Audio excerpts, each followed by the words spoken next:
The 7 kingdoms of Westeros stretched far and wide, each ruled by powerful houses steeped in legacy and ambition. From the icy windswept north to the warm southern coasts, the continent was a patchwork of fiefdoms bound together by fragile loyalty to the Iron Throne, a seat of power that had been claimed and contested for generations. At the heart of Westeros, the Iron Throne sat in King's Landing, a jagged mass of swords forged in fire centuries ago by Aegon the Conqueror. Once a symbol of unity, it had now become the source of growing discord. The recent usurpation of House Targaryen, the once mighty dragon lords, had left a vacuum of power. Their defeat had paved the way for new contenders, and the realm was teetering on the edge of a civil war. In the cold and barren north, House Stark ruled from Winterfell, an ancient castle where honor was valued above all else. Eddard Stark, Lord of Winterfell, was a man of few words but firm resolve, embodying the North's harsh, unyielding nature. His house's words, "Winter is coming," were not just a motto but a warning to the entire realm. Though the Starks were far removed from the political schemes of the South, they had heard the winds of change. Whispers of growing unrest and rising ambitions among the southern houses reached even the cold halls of Winterfell. Eddard knew well that the North could not remain isolated forever, and the price of peace was vigilance. Yet, the Starks were wary of the Southerners' treachery, remembering well how his father and brother had fallen victim to their lies and schemes in King's Landing. In the West, the Lannisters of Casterly Rock stood tall, their wealth unmatched. Tywin Lannister, the calculating and cold patriarch of the family, had become the true power behind the throne.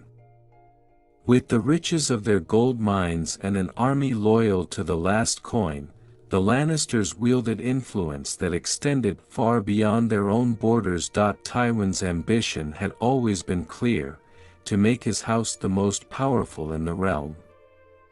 His children, Jaime and Cersei, were key pieces in his grand game. Cersei had married the king, securing the Lannister hold on the throne, while Jaime, the Kingslayer, served as both a warning and reminder of the lengths the family was willing to go to secure power. The tension between the Lannisters and other noble houses simmered just beneath the surface.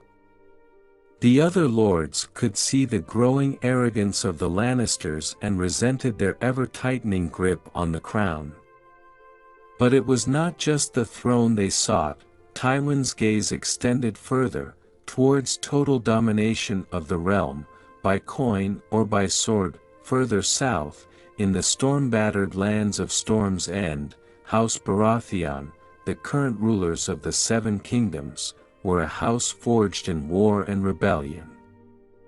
King Robert Baratheon, a once mighty warrior whose strength and charisma had won him the throne, now grew weary under the weight of the crown. The fiery spirit that had once burned in Robert had dimmed, replaced by a hunger for wine and feasts rather than the glory of battle. However, Robert's younger brother, Stannis, stood in the shadows, a man cold and rigid, but determined. He held Dragonstone, the ancestral seat of the Targaryens, and simmered with resentment, believing himself to be the rightful heir to the throne. Yet even within their family, fractures grew. Stannis and his younger brother Renly barely concealed their disdain for one another, each believing themselves better suited to rule. The Baratheons were a force to be reckoned with, but their grip on the Iron Throne was weakening. Beneath Robert's obliviousness to the tensions in his court, a storm was brewing, and soon, his house would be forced to weather it. Far across the narrow sea, the last remnants of the once great House Targaryen stirred in exile. Viserys and Daenerys Targaryen, the last heirs to the Iron Throne, lived in poverty, their noble lineage reduced to little more than a memory in the lands of Essos. But in Viserys' heart burned a singular desire, to reclaim what had been stolen from his family. Viserys had been a child when his family's dynasty crumbled, but that loss had shaped him. Now grown, he clung to the idea of revenge, obsessed with crossing the sea and taking back his birthright. His younger sister Daenerys, however, was far less certain. She had known only exile and had been raised on tales of dragons and power long lost, for now, they were but whispers on the wind in Westeros. But their ambitions, much like their ancestors' dragons, would not stay dormant forever. With Robert Baratheon growing complacent, the Lannisters tightening their grip on power, and the threat of the Targaryen heirs still looming in the background, the Seven Kingdoms were far from stable. Alliances were forged in the shadows, each house plotting its own ascent to power, waiting for the right moment to strike. The balance between the great houses was precarious, with old rivalries and unspoken grudges coming to the forefront once more. It was only a matter of time before the tensions ignited into open conflict. The seeds of war had been planted, and soon, the realm would be plunged into chaos. For now, the lords and ladies of Westeros played their dangerous game, unaware that an even greater threat was rising beyond the wall, a threat that cared little for thrones and crowns. The Targaryen dynasty, once unassailable atop the Iron Throne, had crumbled in a storm of fire and blood. For nearly 300 years, the Dragon Lords ruled the Seven Kingdoms, their dominance assured by the power of their dragons and their deep connection to magic. But all empires, even those built on fire, eventually fall. It had been but a few short years since Robert Baratheon's rebellion had shattered the Targaryen reign. Known as Robert's Rebellion, or the War of the Usurper, it began with a spark that set the entire realm ablaze. The Mad King, Aerys II Targaryen, once a proud and powerful ruler, had descended into paranoia and cruelty.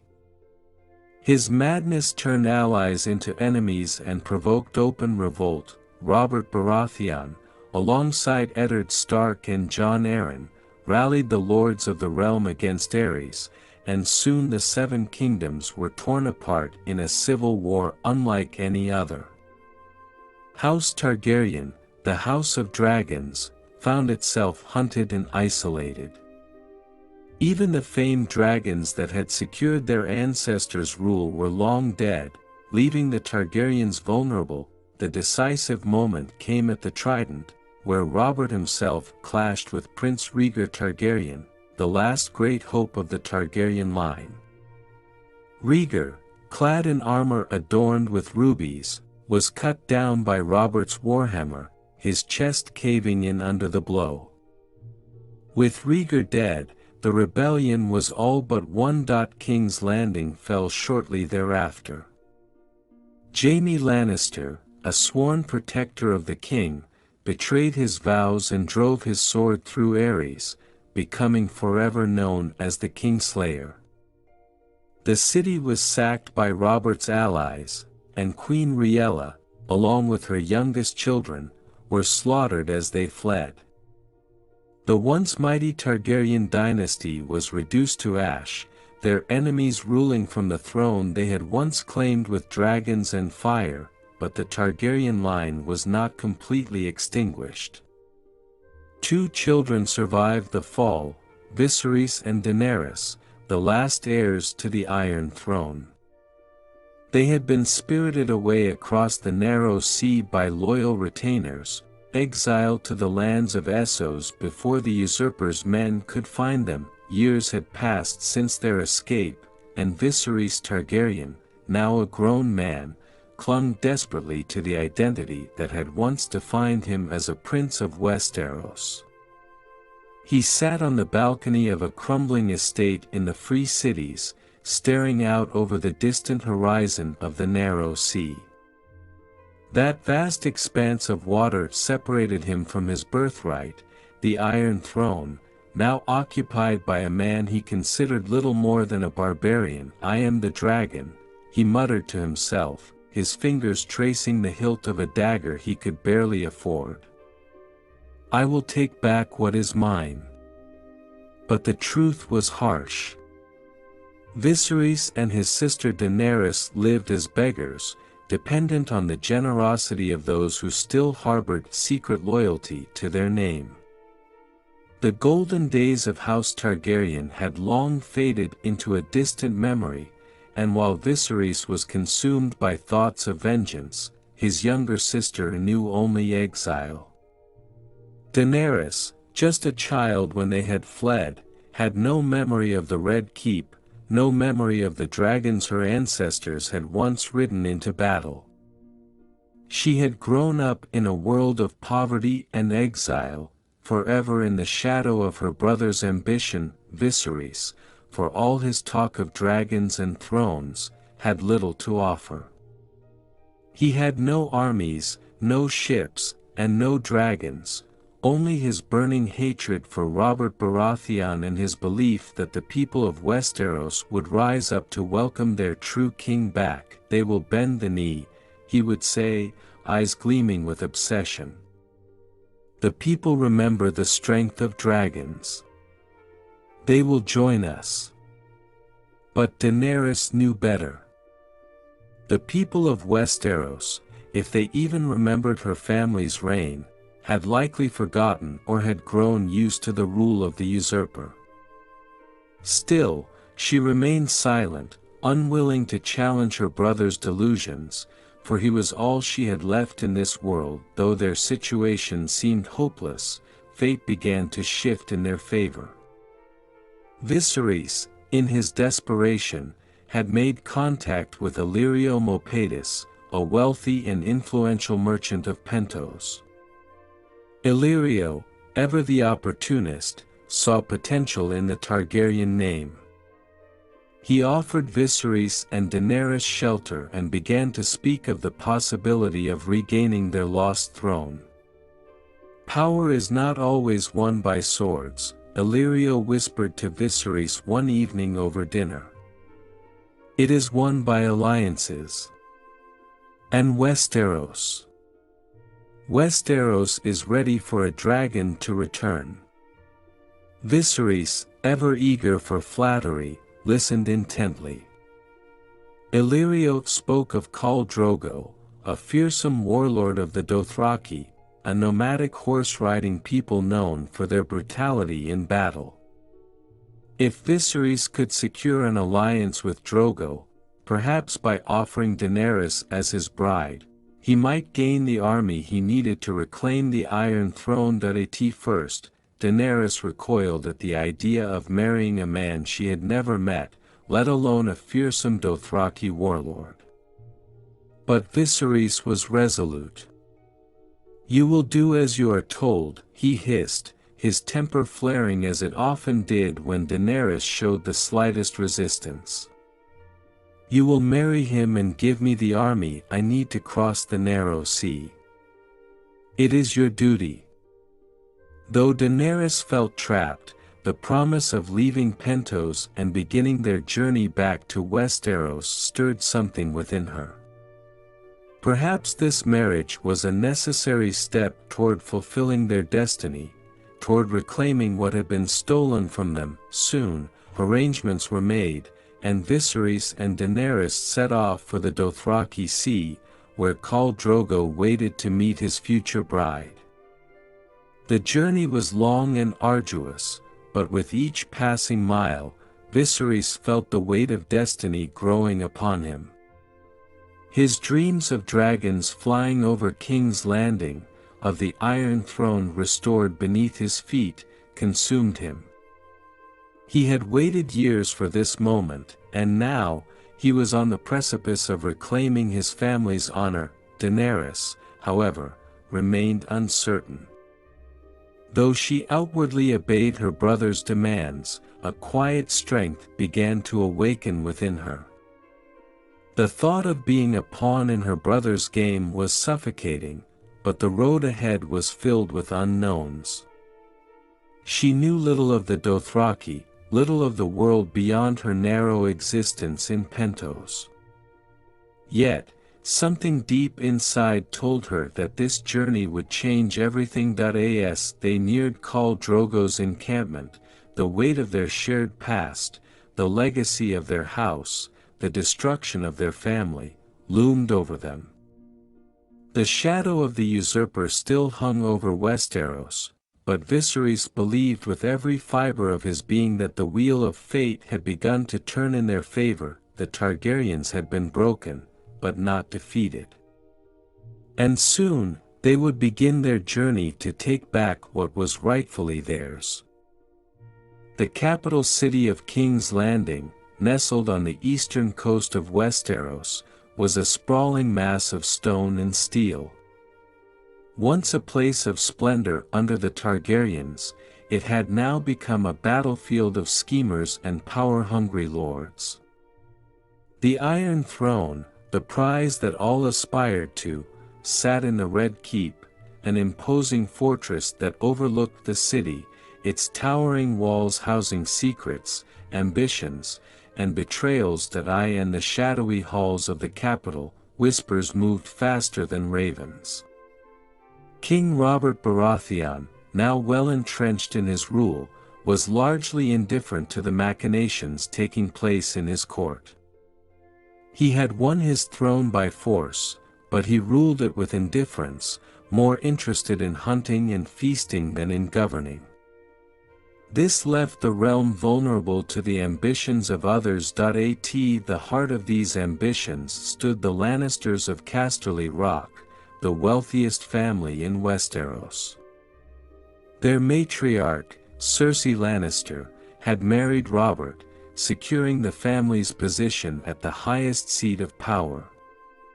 Her father, Tywin Lannister, was the true architect of their rise. A man of cold calculation, Tywin had always understood that wealth and influence could bend even the most stubborn of kings to his will, but in King's Landing, power was as fleeting as the wind. Alliances were forged in the dead of night and broken before dawn.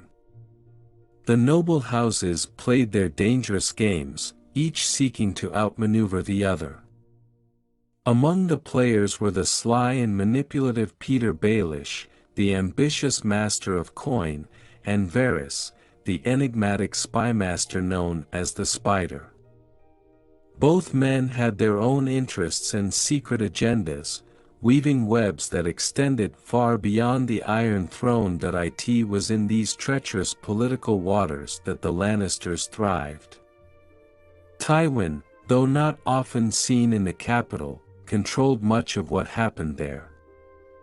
His influence could be felt in the smallest decisions, and his wealth fueled the kingdom. The nobles of Westeros knew that any alliance with House Lannister came at a steep price. The Lannisters' ascent to power had been swift, but not without consequences. Robert, despite being married to Cersei, was no fool. He knew that his marriage to her was a political necessity, not a bond of love. The king often found solace in wine and the company of other women, driving a wedge deeper into his marriage. But Cersei, far from being a passive queen, wielded her influence with precision. She used her position to place loyal Lannister men in key roles within the kingdom, slowly turning the court into a web of Lannister-controlled assets. Jaime Lannister, Cersei's twin brother, served as a member of the Kingsguard, bound by oath to protect the king. However, his loyalty was far more complicated. Though outwardly serving the crown, Jaime's true loyalty lay with his family, and more secretly, his sister. The Lannisters' wealth, particularly the gold of Casterly Rock, propped up the kingdom's economy. But as their power grew, so did the resentment of the other houses.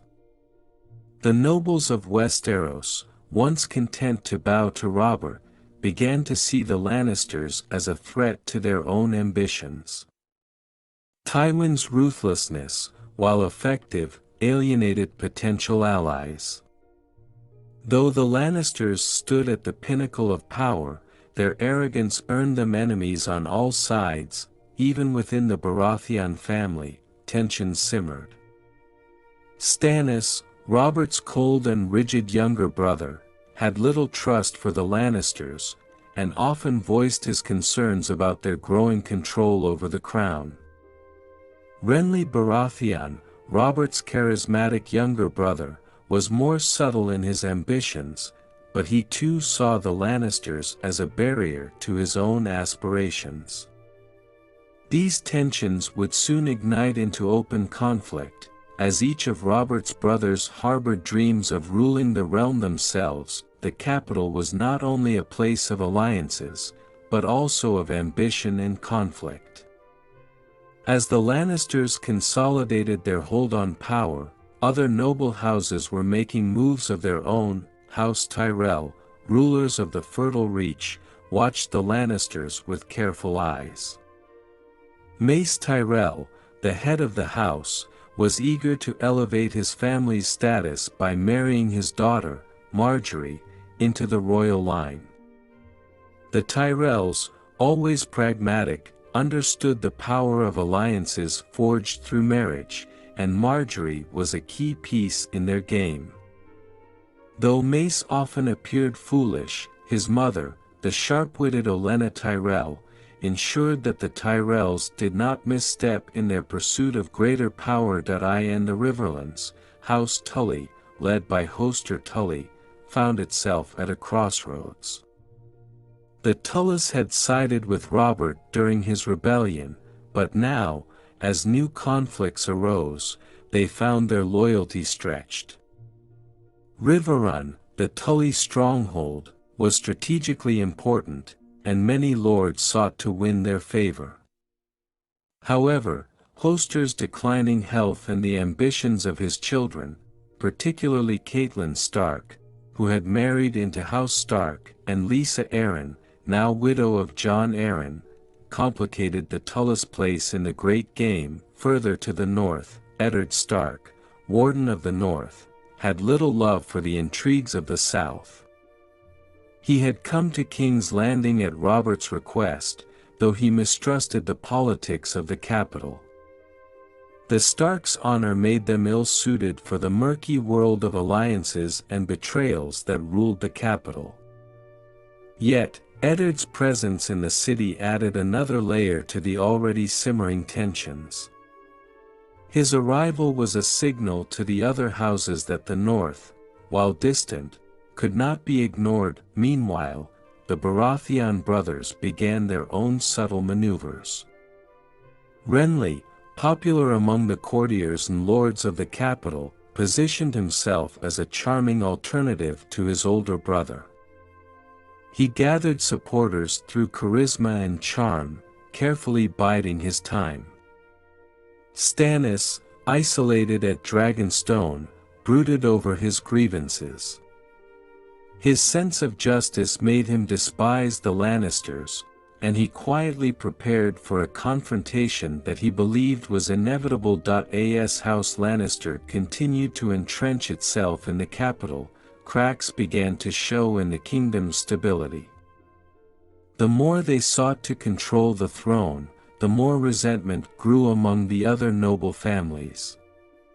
Tywin Lannister's heavy-handed methods, though effective in the short term, planted the seeds of rebellion in the hearts of those who felt trampled underfoot. The flames of ambition spread through the capital like wildfire.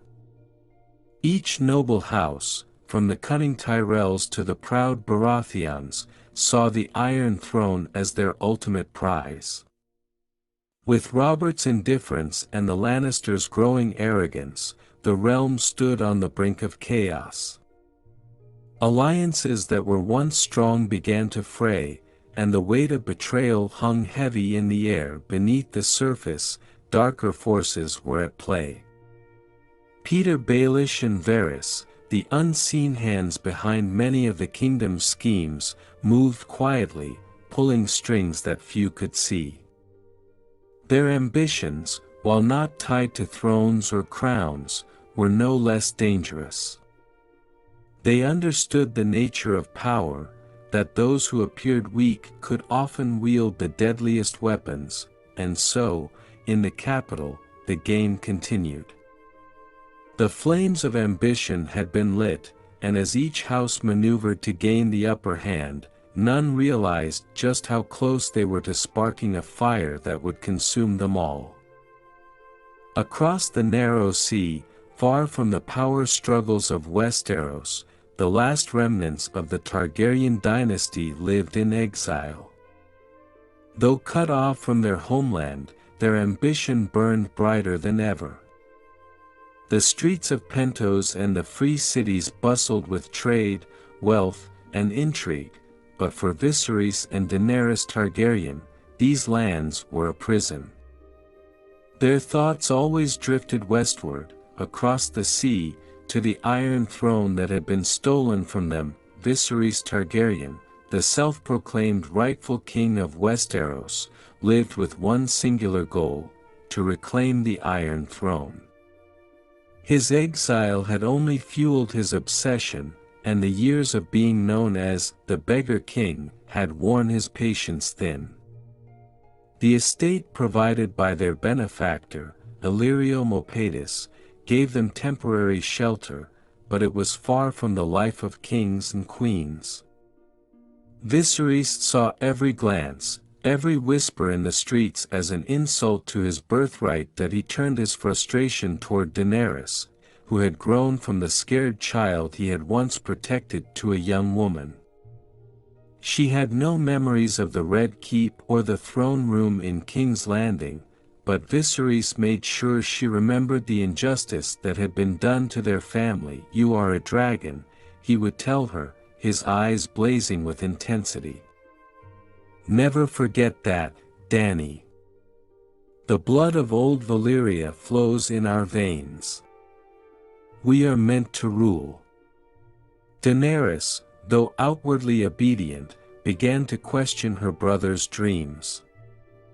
She had spent her entire life in exile, running from place to place, always living in fear of assassins sent by Robert Baratheon.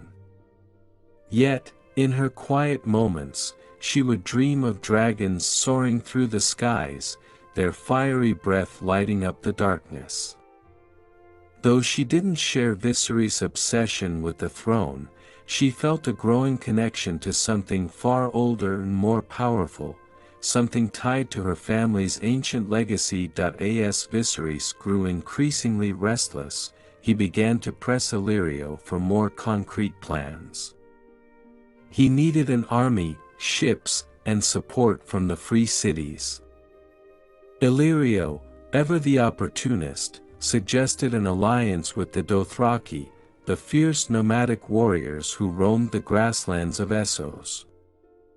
If Viserys could secure the allegiance of a powerful Dothraki Khal, he might have the means to cross the narrow sea and take back his throne. The key to this alliance lay with Daenerys. Khal Drogo, a warlord feared for his prowess in battle, could be convinced to join Viserys' cause if Daenerys was offered to him in marriage. Though the thought of marrying a Dothraki warrior horrified Viserys at first, he saw it as a necessary sacrifice. Daenerys, however, felt a deep unease. She had only heard stories of the Dothraki, stories of their brutal raids, their strange customs, and their fearsome reputation. But when she met Khal Drogo for the first time, her destiny began to take shape in ways she could not yet comprehend. The marriage between Daenerys and Drogo was arranged with Illyrio's guidance, and soon the Targaryens found themselves traveling with the Dothraki horde across the vast, untamed plains of the Dothraki Sea. Viserys, ever impatient, believed his alliance with the Dothraki would be the key to his conquest of Westeros. But for Daenerys, the journey represented something far more profound. As they traveled deeper into Dothraki lands, Daenerys felt an awakening within her, a connection to the land, the people, and most of all, to the ancient power of her ancestors. The flames of ambition were burning not only in her brother but also within her, though in a much different way. The Targaryens were not just ordinary men and women. They were descended from the dragon lords of old Valyria, an ancient empire whose power had been unmatched for centuries before its fall and the doom of Valyria.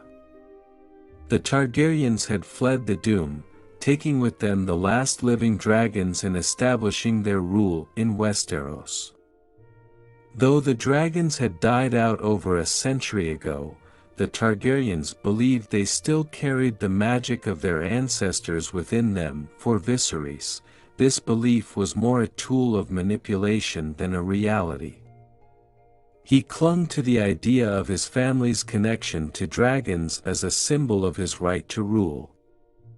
But for Daenerys, that connection was far more visceral. As they traveled with the Dothraki, Daenerys began to dream of dragons more frequently, vivid, powerful dreams that filled her with both awe and fear.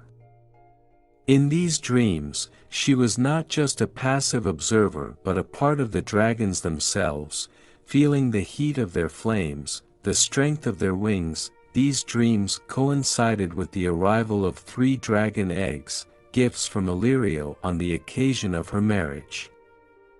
The eggs, encased in stone and long thought to be dead, captivated Daenerys. There was something alive in them, something ancient that stirred her spirit. She found herself drawn to them, holding them close in the quiet hours of the night, feeling a strange warmth emanating from within. While Viserys obsessed over the armies he would raise and the kingdoms he would conquer, Daenerys' thoughts turned increasingly to the dragon eggs. The Targaryen family's connection to dragons was more than just a legend, she began to realize. It was a bond that ran through her very blood. And though Viserys called himself the dragon, Daenerys sensed that the true power of their ancestors rested with her. The more time she spent among the Dothraki, the more she began to understand her own strength. Khal Drogo, though initially a distant and intimidating figure, became her guide into this new world. The Dothraki respected strength above all else, and in Daenerys, they began to see something more than a fragile bride. As her confidence grew, so too did her resolve. She no longer felt like a pawn in her brother's game. She was beginning to believe that she could forge her own destiny. Khal Drogo's horde was vast, a sea of riders that stretched across the horizon.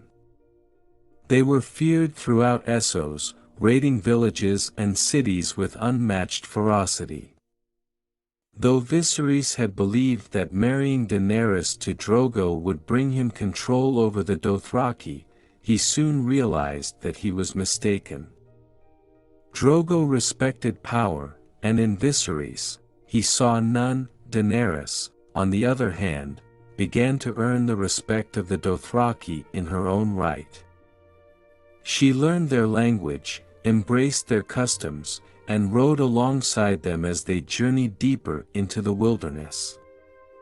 Drogo, impressed by her resilience and strength, grew more fond of her, and the bond between them deepened. Viserys, seeing his sister grow stronger, became increasingly frustrated. His plan had been to use her marriage to Drogo as a means to raise an army, but he found himself sidelined, treated with disdain by the Dothraki and ignored by Drogo.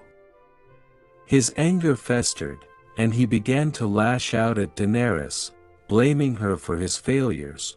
but Daenerys was no longer the frightened girl who had lived in the shadow of her brother's rage.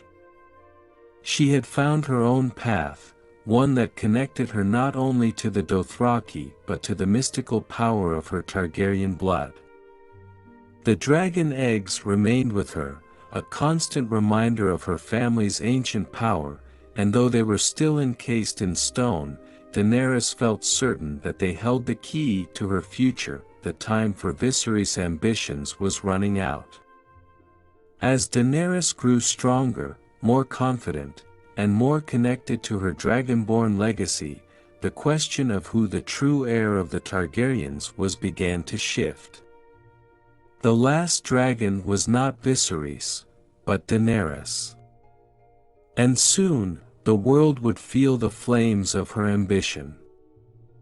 The North was a land of stark beauty and harsh realities, a place where the warmth of summer was fleeting and winter's chill ruled for years on end. For centuries, House Stark had ruled these lands, their motto, "Winter is coming," a constant reminder of the inevitable cold and the hardships it would bring. In Winterfell, the seat of their power, the Starks embodied the spirit of the North, resilient, honorable, and bound to the land they protected. Eddard Stark, known as Ned to those close to him, was the Warden of the North, a man respected for his unshakable sense of duty and honor. His strong, yet fair rule had kept the North at peace for many years. The people of the North, rugged and self-sufficient, revered their lord and trusted in House Stark's leadership. Winterfell, with its towering walls, hot springs, and ancient gods' wood, was a fortress of both stone and tradition, where the Starks ruled with a sense of responsibility that was as old as the castle itself. Ned Stark's household was a close-knit family. His wife, Lady Catelyn, hailed from the Riverlands, and though she had initially struggled to adapt to the unforgiving cold of the North, she had grown to love Winterfell as her home. Together, they had 5 children: Robb, their eldest, who was being groomed to one day take his father's place; Sansa, their graceful daughter, who dreamed of life at court; Arya, wild and untamable, more interested in swordplay than needlework; Bran, curious and adventurous; and the youngest, Rickon, still a child. Alongside them was Jon Snow, Ned's illegitimate son, who bore the name of Snow, the title given to bastards in the North. Though Jon had been raised with his half-siblings, there was always a distance between him and the family, a reminder of his uncertain parentage. This, coupled with his deep sense of honor and yearning for a place to belong, led him to make a life-altering decision: to join the Night's Watch, the ancient order that guarded the Wall. Far to the north, beyond the last of the northern strongholds, lay the Wall, a massive fortification of ice stretching for hundreds of miles, separating the 7 kingdoms from the wild, untamed lands beyond. Built thousands of years ago after a cataclysmic event known only in legends, the Wall stood as both a physical barrier and a symbol of humanity's vigilance against the dangers lurking in the far north. The men of the Night's Watch, sworn to defend the realm, were stationed along the Wall. Though once a proud and noble brotherhood, the Watch had fallen into decline. Its members were no longer the brave knights and lords they had once been, but outcasts, criminals, and the unwanted of society. Still, the Night's Watch held fast to its oaths, and its members were bound by their vows to protect the realm from any threat, living or dead. Jon Snow's arrival at Castle Black, the largest of the Watch's fortresses, marked the beginning of his journey. At Castle Black, Jon found himself surrounded by a motley group of men, some honorable, others broken.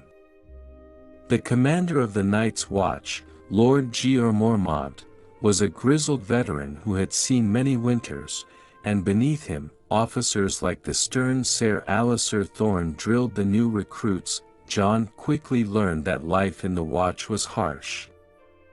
He was trained in combat, alongside other recruits who came from vastly different backgrounds. Though he was a skilled fighter, Jon struggled with the reality that the Night's Watch was not the noble brotherhood he had imagined. The camaraderie he had hoped for was replaced with a harsh environment, where trust was scarce and survival was paramount. Despite these difficulties, Jon found a sense of purpose. His friendships with men like Samwell Tarly, a noble-born but timid and bookish recruit, and his bond with the dire wolf Ghost, one of the rare and mystical wolves found in the north, gave him strength. He began to feel the weight of the Night's Watch oath and the ancient duty they had sworn to uphold. The wall had stood for millennia, and its watchmen had guarded it through countless winters. For generations, the threats from beyond had seemed distant and almost forgotten. The wildlings, or free folk, who lived beyond the wall, were considered little more than a nuisance, raiding villages and farms in the far north. But recently, whispers had begun to spread through the Watch of something far more dangerous lurking in the frozen wilderness. Strange events began to unfold. Rangers sent out beyond the wall to scout the wild lands did not return. The wildlings themselves, usually scattered and disorganized, were reportedly gathering in large numbers, driven south by something unknown.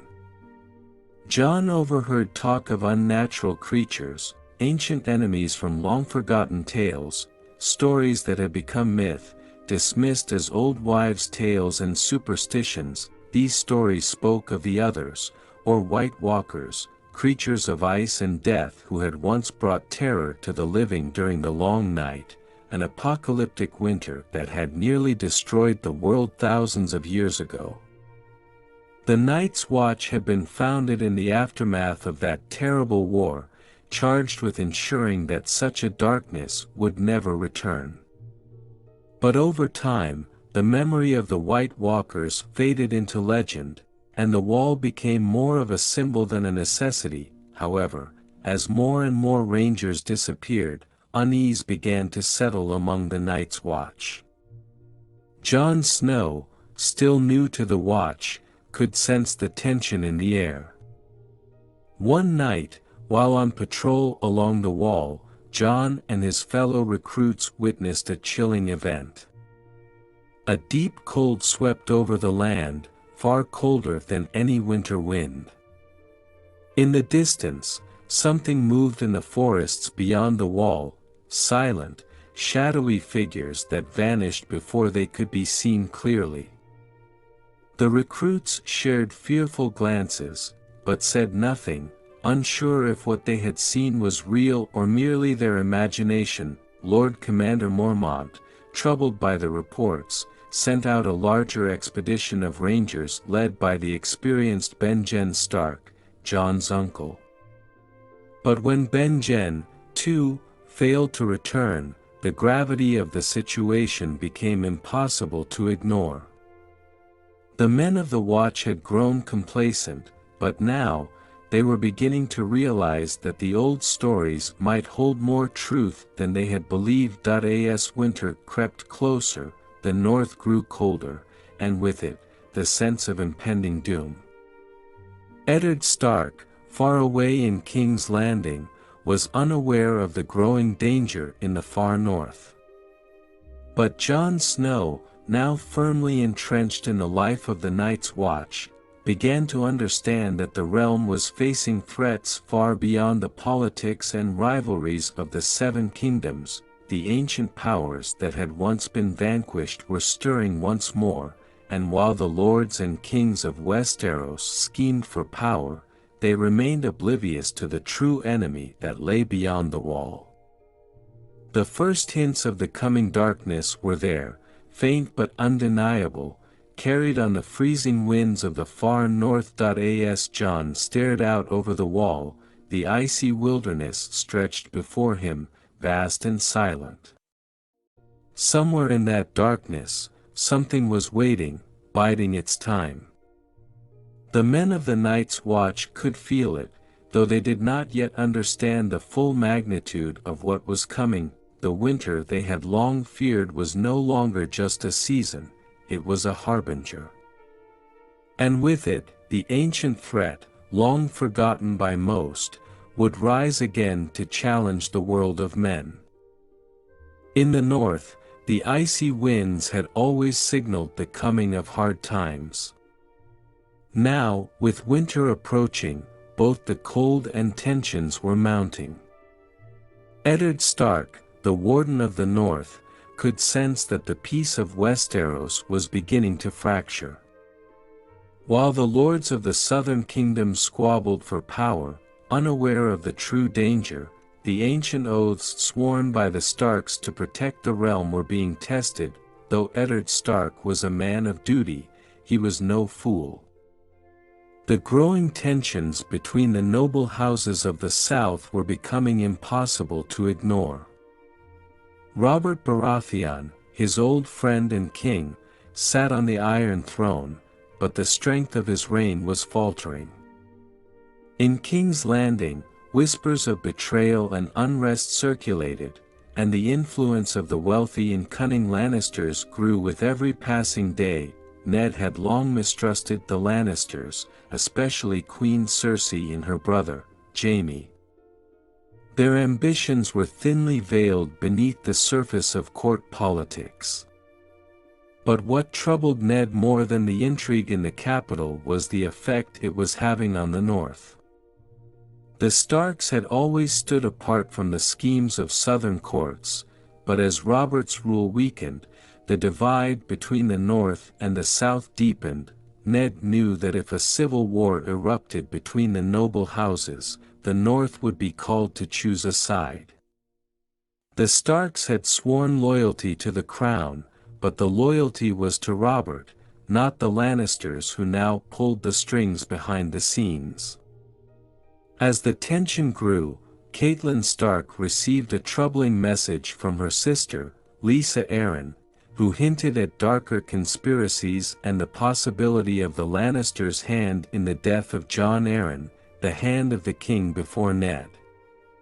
The once solid alliances of the realm were beginning to unravel, and soon, the North would be forced to act, while the South prepared for war. The true threat continued to grow in the frozen lands beyond the Wall. At Castle Black, the Night's Watch had become increasingly alarmed by the strange occurrences in the north.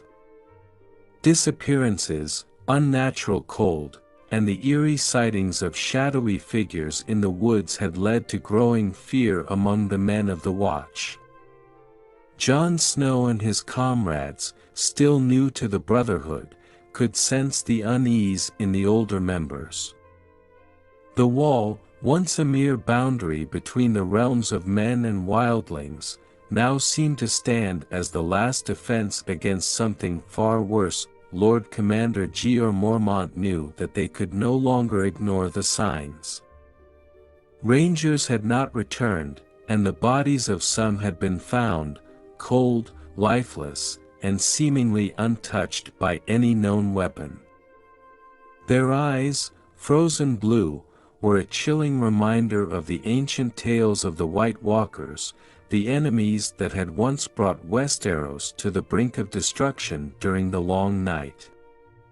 The Night's Watch had always existed to guard against this very threat, but for generations, it had been reduced to a shadow of its former self, its warnings unheard by the kings and lords of the realm. Mormont sent ravens to Winterfell, warning Eddard Stark of the danger beyond the Wall. The dead walk again, the message read, stark in its simplicity, yet laden with the weight of history. The ancient enemy had returned, and while men prepared to fight each other, they remained blind to the far greater peril.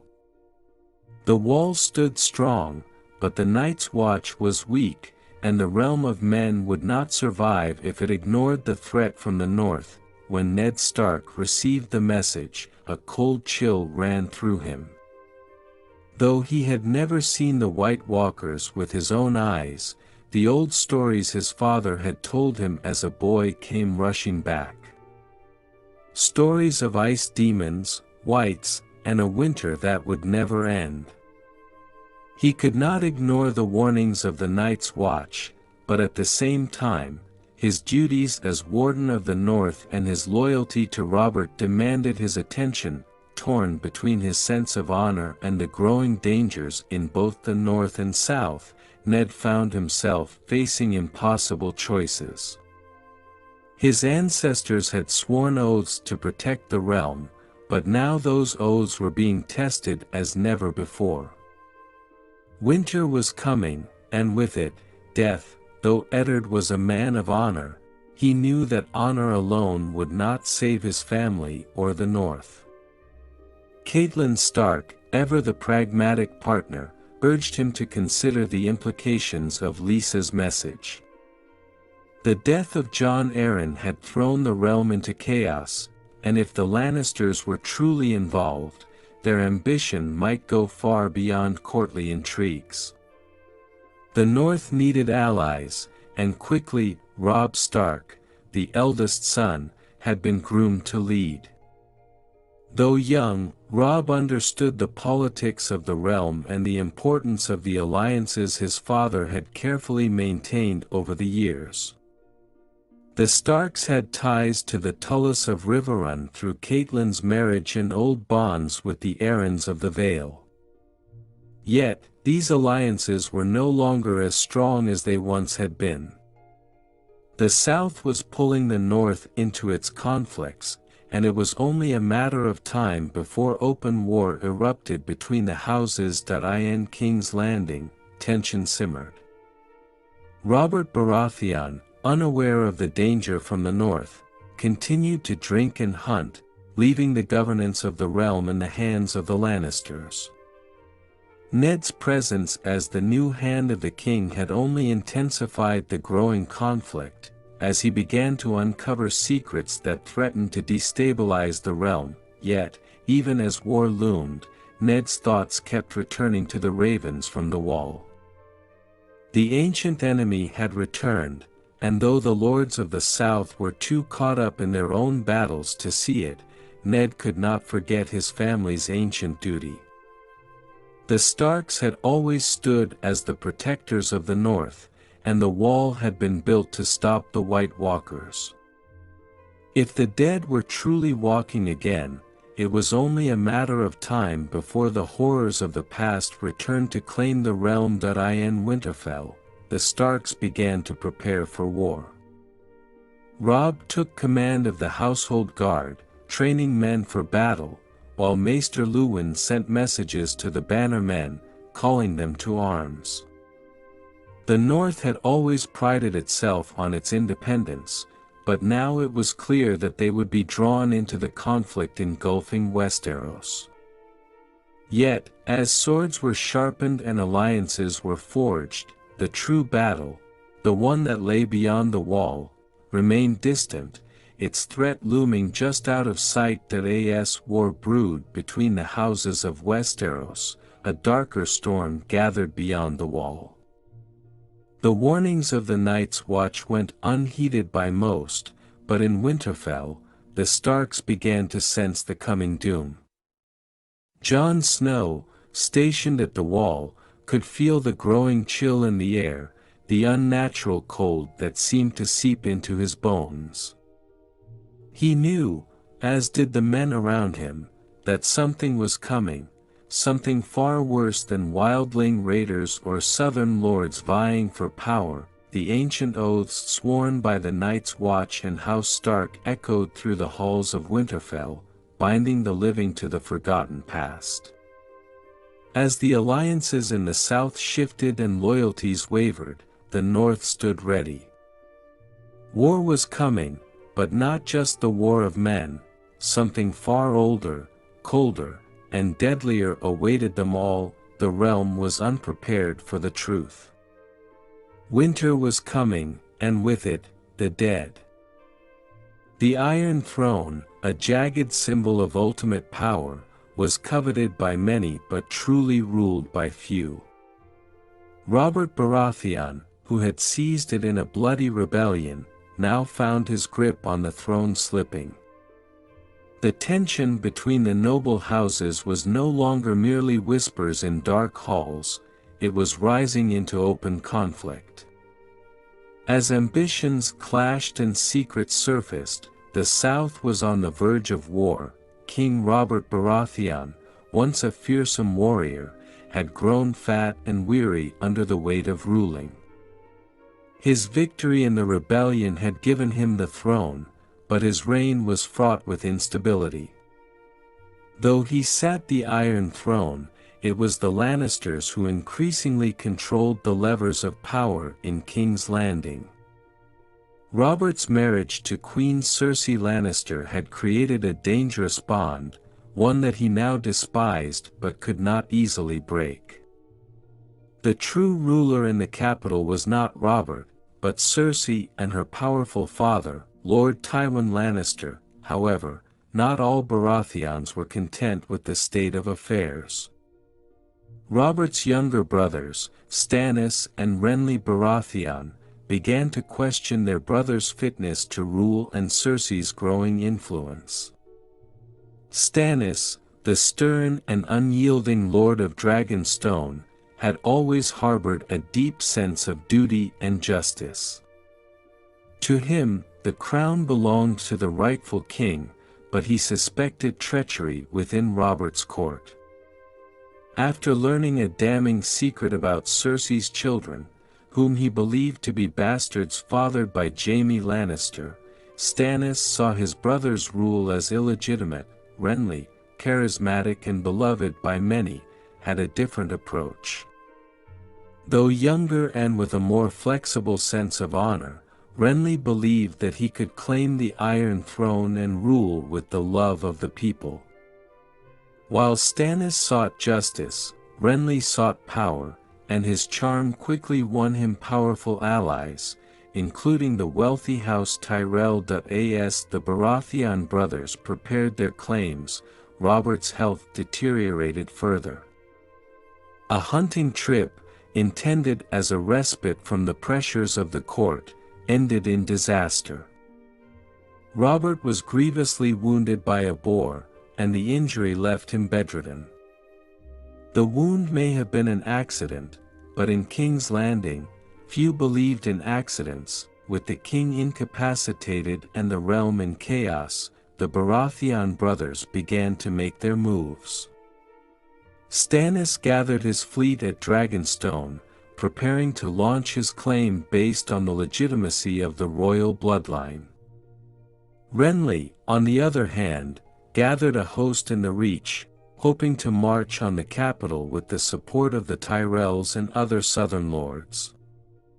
The battle for the Iron Throne was no longer a matter of if, but when. In King's Landing, the balance of power shifted daily.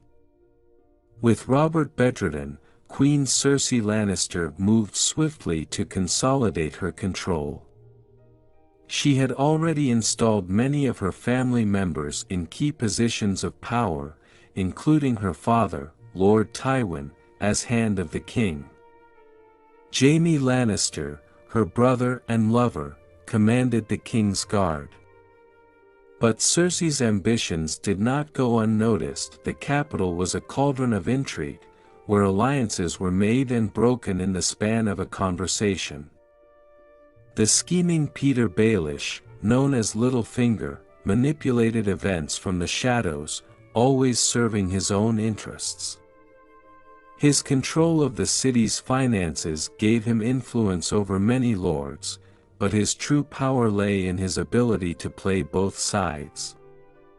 Similarly, Varys, the enigmatic spymaster, worked behind the scenes, though his true loyalties remained a mystery. With his network of informants, Varys knew more about the machinations of the great houses than anyone else, and he used that knowledge to ensure that no one became too powerful. As word of Robert's failing health spread, the houses of Westeros began to jockey for position. The Lannisters, flush with wealth and power, were determined to keep the throne for themselves. But others saw the growing chaos as an opportunity. House Tyrell, led by the ambitious Mace Tyrell, saw in Renly Baratheon a potential king they could control.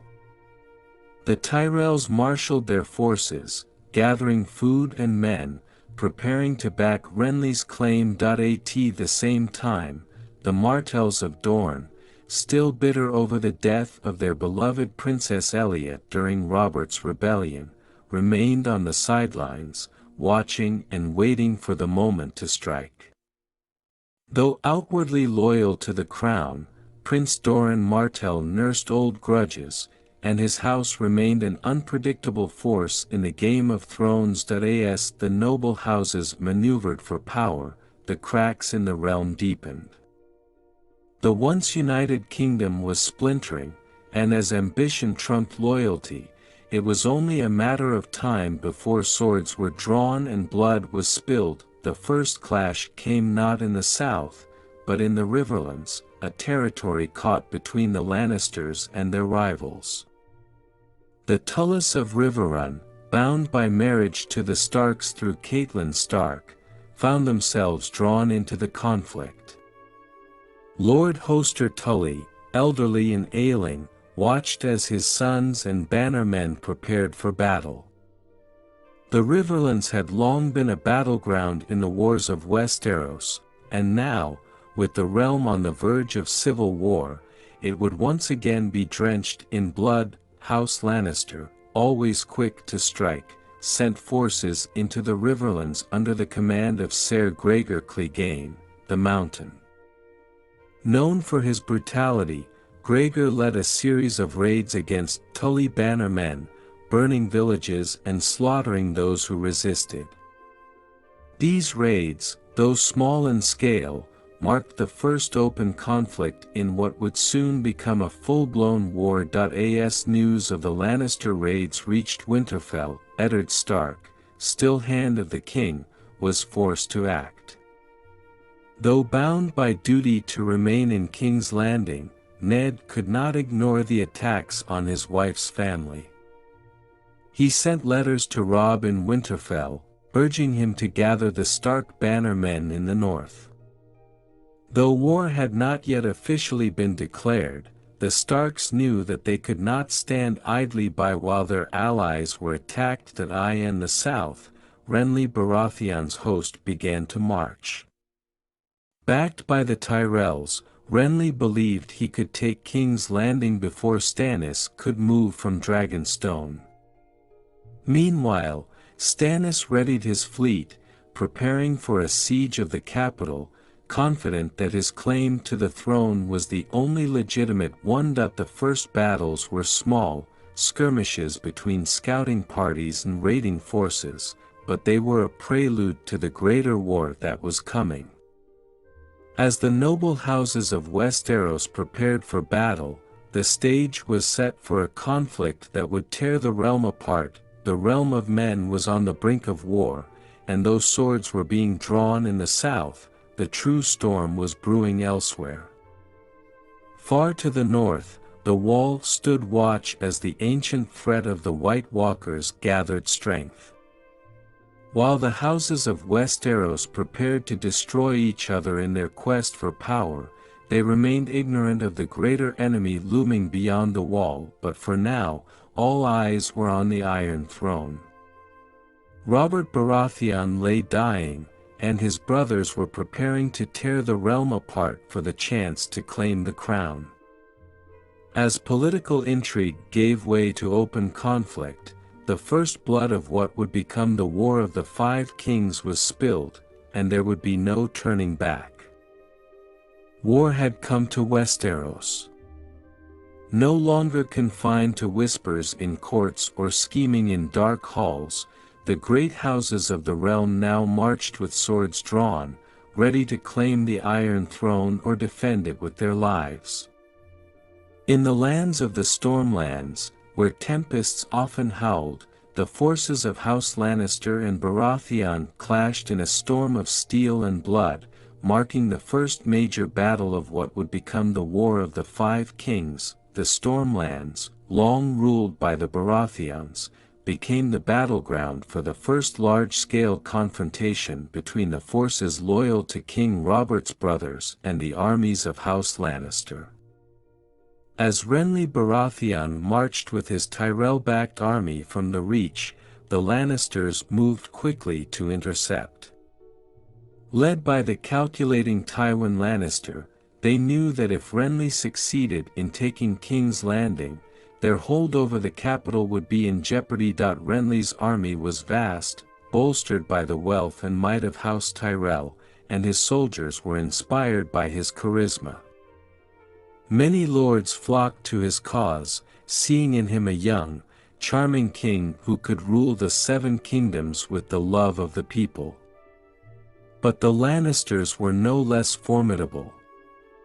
Tywin Lannister, known for his ruthless efficiency, had dispatched a portion of his army under the command of his son, Ser Jaime Lannister, the Kingslayer, to halt Renly's advance. The two forces met in the Stormlands, where the winds howled and dark clouds gathered, casting an ominous shadow over the battlefield. Renly's bannermen, led by Ser Loras Tyrell, the Knight of Flowers, prepared for the coming battle with confidence, while the Lannisters, hardened by years of warfare, stood grim and ready to fight. As the battle began, the sound of clashing steel filled the air, and arrows flew like rain. The open field quickly turned into a chaotic melee, with knights and foot soldiers locked in brutal combat. Renly's forces, with the Tyrells at their head, charged valiantly into the fray, but the Lannisters, well-disciplined and heavily armored, held their ground. Amid the chaos of battle, several key characters emerged, their fates intertwined with the struggle for the Iron Throne. Brienne of Tarth, a towering woman in Renly's army, fought with unmatched ferocity. Her loyalty to Renly was unshakable, and she carved a path through Lannister forces with her sword, earning the respect of both allies and enemies alike. Though often mocked for her appearance, Brienne's skill in battle was undeniable, and her fierce devotion to Renly would soon become one of her defining traits. On the Lannister side, Jaime Lannister led his men with ruthless precision. Though known for his handsome face and arrogance, Jaime was a deadly warrior, unmatched with a sword. His golden armor gleamed in the stormy light as he cut through Renly's forces with ease, but there was more to Jaime than just a skilled fighter. The weight of his title as Kingslayer hung heavy on him, a constant reminder of the complicated man behind the myth. Ser Davos Seaworth, the Onion Knight, fought for Stannis Baratheon, Renly's estranged brother who, though absent from this particular battle, was already preparing his own campaign. Davos, a former smuggler turned loyal bannerman to Stannis, was a skilled and honorable man, though far from noble by birth. His role in Stannis' camp would become critical as the war progressed, though on this day, he watched from afar, silently measuring the tides of the conflict. Loras Tyrell, the famed Knight of Flowers, fought not only for Renly's claim to the throne but also out of personal devotion. His love for Renly was no secret, and his skill in battle was matched only by his beauty and grace. However, as the battle raged on, Loras found himself face to face with the Mountain, Ser Gregor Clegane, the monstrous warrior in service to the Lannisters. The clash between Loras and Gregor became one of the key moments of the battle, with the smaller, more agile knight struggling to outmaneuver the brute strength of the Mountain. the clash between House Lannister and House Baratheon was more than just a battle. It was the latest chapter in a deepening rivalry that threatened to tear the realm apart. Renly Baratheon's claim to the Iron Throne was not based on blood alone. He represented a challenge to the Lannisters' increasing power and influence over King's Landing. With the Tyrells backing him, Renly sought to unseat the Lannisters and establish himself as a king beloved by the people. The Lannisters, however, were determined to hold on to the power they had so carefully cultivated. Cersei Lannister, ruling in King Robert's stead from the capital, had no intention of letting Renly, or anyone else, take the throne from her son, Joffrey. Tywin Lannister, a master strategist, saw Renly as the first of many threats that needed to be crushed if his family was to maintain its dominance. As the battle unfolded, it became clear that neither side was willing to give an inch. The battlefield was littered with the dead and dying, and the stormy weather only added to the confusion. Soldiers slipped in the mud, and visibility was poor, but both sides continued to fight with brutal determination. By the time the battle ended, the outcome was inconclusive. The Lannisters had held off Renly's forces, but they had not delivered a decisive blow. Renly, with his forces still largely intact, retreated to regroup, while the Lannisters, bloodied but unbroken, returned to their stronghold. The rivalry between the two houses had only deepened, and it was clear that this was only the beginning of the war. As the storm clouds cleared and the survivors tended to their wounded, the realization dawned on both sides that this was not a war that would end quickly or easily. Renly and his supporters retreated to Storm's End, where they planned their next move. Though Renly had not won the day, his forces remained strong, and he still had the backing of the Tyrells. The Lannisters, under Tywin's command, regrouped as well. Though they had held the line, the battle had shown them that Renly was a force to be reckoned with. Jaime Lannister, though victorious in combat, knew that the real war had just begun. He rode back to King's Landing with a sense of foreboding, knowing that the conflict between the great houses was far from over. As the news of the battle spread across the Seven Kingdoms, the other noble houses began to choose sides.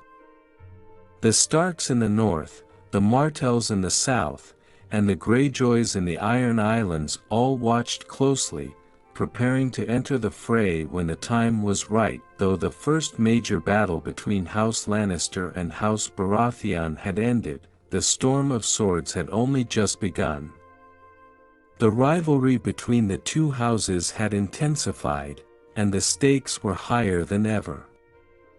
As Renly Baratheon and his supporters plotted their next move, the Lannisters tightened their grip on the Iron Throne, knowing that the war was far from over. The realm of men was at war, but as swords clashed and blood was spilled, the true threat, the ancient enemy beyond the wall, continued to gather strength, unnoticed by the lords and ladies of Westeros. As the great houses of Westeros clashed on the fields of battle, lesser-known houses quietly fought their own wars for survival. While the attention of the realm was captured by the power struggles of the Starks, Lannisters, and Baratheons, the fate of the Iron Islands and Dorne hung in the balance. The tides of ambition swept through these regions, and the call for power echoed across the waters. In the shadow of the towering castles and vast armies of the more prominent houses, the Greyjoys of the Iron Islands plotted their own path to prominence. Under the rule of Balon Greyjoy, the Ironborn were determined to reclaim the power they once held during the Greyjoy Rebellion, when they sought to seize control of the North. The fierce independence of the Ironborn was rivaled only by their naval prowess, and as the winds of war stirred, Balon saw an opportunity to expand his influence. "We will take what is ours," Balon declared to his gathered bannermen in the dim light of Pike, his ancestral home. The lords of the mainland squabble over their thrones, blind to the power of the sea. "We will strike when they are weak, and the Iron Islands will reclaim their glory." Balon's son, Theon Greyjoy, listened intently. Theon had been raised in Winterfell as a ward of House Stark, and though he bore the weight of his father's expectations, his heart was torn between the world of the North and the ambitions of his family. He had learned the ways of honor and loyalty from the Starks, but the lure of the sea and the call to reclaim his heritage was strong. "Father, we must act swiftly. If we join forces with one of the rival houses, we could become a real threat," Theon suggested, envisioning alliances that could strengthen their hold on the coastal regions. Balon dismissed the idea. "The Ironborn do not seek alliances. We take what we desire. The mainlanders are weak, and they will pay for their arrogance," he replied, eyes gleaming with ambition. The Greyjoys resolved to unleash their longships upon the unsuspecting merchant vessels of the realm, raiding and plundering to bolster their strength. With a fleet of swift ships and a crew of seasoned raiders, the Ironborn sailed the treacherous waters surrounding their islands, seeking vulnerable targets. The sea was both their ally and their enemy, and the Greyjoys knew it well. Their ships, designed for speed and ferocity, became the bane of merchants and naval patrols alike. One fateful night, under the cover of darkness, Theon led a raid on a merchant fleet bound for the Reach. The sea was a churning mass of waves, and the Ironborn reveled in the chaos as they descended upon their unsuspecting prey. Swords clashed, and the cries of men filled the air, but for the Greyjoys, it was a glorious return to their roots, an exhilarating dance of death that spoke to the very essence of their being for the Iron Islands. Theon shouted, rallying his men as they boarded the merchant ships.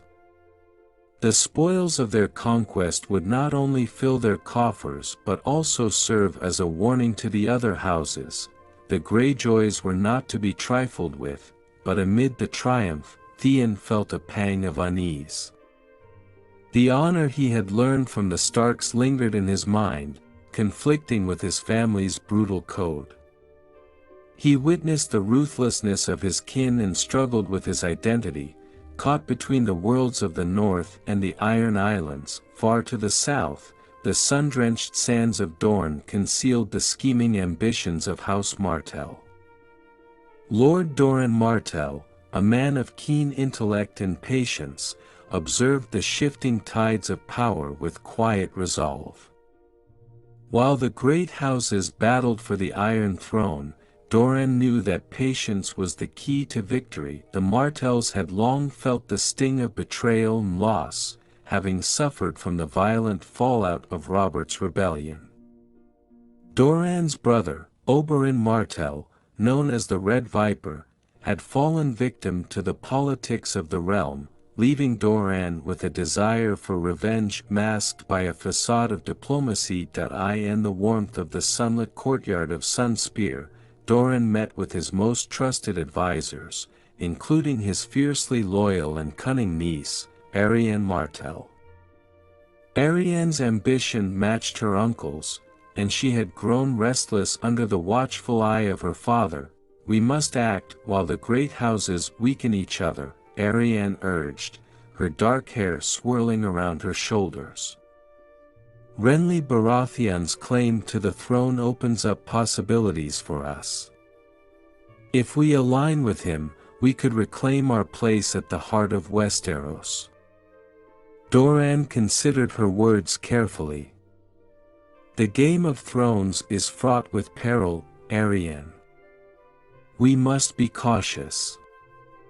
There are too many who would see our house destroyed if we make a single misstep, he replied, knowing that their desire for vengeance had to be tempered with strategy. While the Martells may have appeared to bide their time, they were already making plans.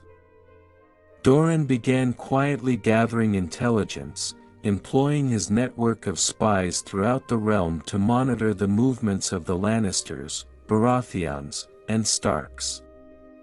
He knew that the time would come when House Martell would have to step into the light, but until then, they would remain in the shadows, waiting for the right moment to strike. As the Greyjoys launched their naval raids and House Martell plotted from the sun-soaked sands of Dorne, the destinies of these lesser-known houses began to intertwine with the greater conflict engulfing Westeros. Each sought to reclaim what had been lost, whether it was territory, honor, or power, while the major houses battled for supremacy. In the heart of the conflict, alliances would shift, and new players would emerge, with the forgotten kingdoms of the Iron Islands and Dorne poised to make their mark. Though the great houses had drawn the world's attention, the lost kingdoms were rising, ready to reclaim their place in the ever-shifting landscape of power. The air in Westeros grew heavy with tension as civil war erupted across the realm. Once mighty alliances shattered like fragile glass, and blood was shed in torrents as houses turned against one another. The ambitions of the great families unleashed a tidal wave of conflict, sweeping through the seven kingdoms and leaving devastation in its wake. The battle lines had been drawn, and the simmering animosities exploded into violence. Towns and villages that had once thrived found themselves caught in the crossfire. The great houses, Stark, Lannister, Baratheon, were embroiled in a brutal conflict that claimed the lives of countless innocents. As the Starks prepared for war in the north, Robb Stark, the young wolf, gathered his bannermen. "We fight not only for the north but for all those who cannot defend themselves," he declared, rallying the spirits of his men. The Starks, bound by honor and loyalty, marched south, ready to confront the Lannisters and those who had usurped their rightful place. Meanwhile, in the south, the Lannisters fortified their stronghold in King's Landing, under the watchful eye of Cersei Lannister. With her son Joffrey on the throne, Cersei's ruthlessness became evident as she commanded her soldiers to crush any opposition. The streets ran red with the blood of rebels, and whispers of treachery filled the air. The Iron Throne was hers to protect, and she would stop at nothing to maintain her family's grip on power. Across the narrow sea, the Targaryen heirs, Daenerys and her brother Viserys, watched the chaos unfold, eager to seize their chance to reclaim the throne that was stolen from them. Daenerys, having embraced her identity as the last of her line, felt the embers of power igniting within her. In the midst of the turmoil, the shifting loyalties became a game played by those who sought personal gain. Peter Baelish, known as Littlefinger, maneuvered through the chaos like a shadow, whispering sweet promises to the disenchanted lords of Westeros. His ambitions were boundless, and he sought to play each house against the other for his own benefit. The Starks are weak without their trueborn, and the Lannisters are overconfident, he mused to Sansa Stark, whose innocence had become a pawn in his dangerous game. "If you align with me, dear girl, you could rise above the ashes of this war. The realm is in chaos, it is the perfect time for a clever mind." Sansa, caught between the factions and still reeling from the loss of her family, found herself pulled deeper into the treacherous web of politics. Each whisper from Littlefinger offered a glimmer of hope but also a reminder of the price she might pay. Meanwhile, Renly Baratheon, seeking to rally support, reached out to House Tyrell. The allure of an alliance with Margaery Tyrell hung in the air, promising to solidify his claim to the throne. But the Tyrells, shrewd and ambitious, had their own agendas. Olenna Tyrell, the matriarch of House Tyrell, watched the unfolding drama with keen interest, ready to manipulate events to secure her family's future. In the north, alliances frayed as Theon Greyjoy returned home with spoils of war, only to face suspicion from his kin. "You bring the stink of the north with you," his sister Yara mocked, eyes narrowed. The Ironborn were not forgiving of weakness, and Theon struggled to prove his worth in a family that valued strength above all. Amid the chaos of civil war, an unsettling whisper began to spread throughout the realm: the dragons were returning. Legends long thought to be mere myth began to re-emerge, tales of fire and blood woven into the stories of the people. In Meereen, Daenerys had begun to realize her destiny. The 3 dragon eggs she had received as gifts had hatched, and her children, Drogon, Rhaegal, and Viserion, grew strong and fierce. With each passing day, the bond between mother and dragons deepened, and Daenerys felt the weight of her heritage pushing her toward her goal. "With dragons at our side, we will reclaim the Iron Throne," Daenerys proclaimed to her loyal followers, her voice filled with conviction.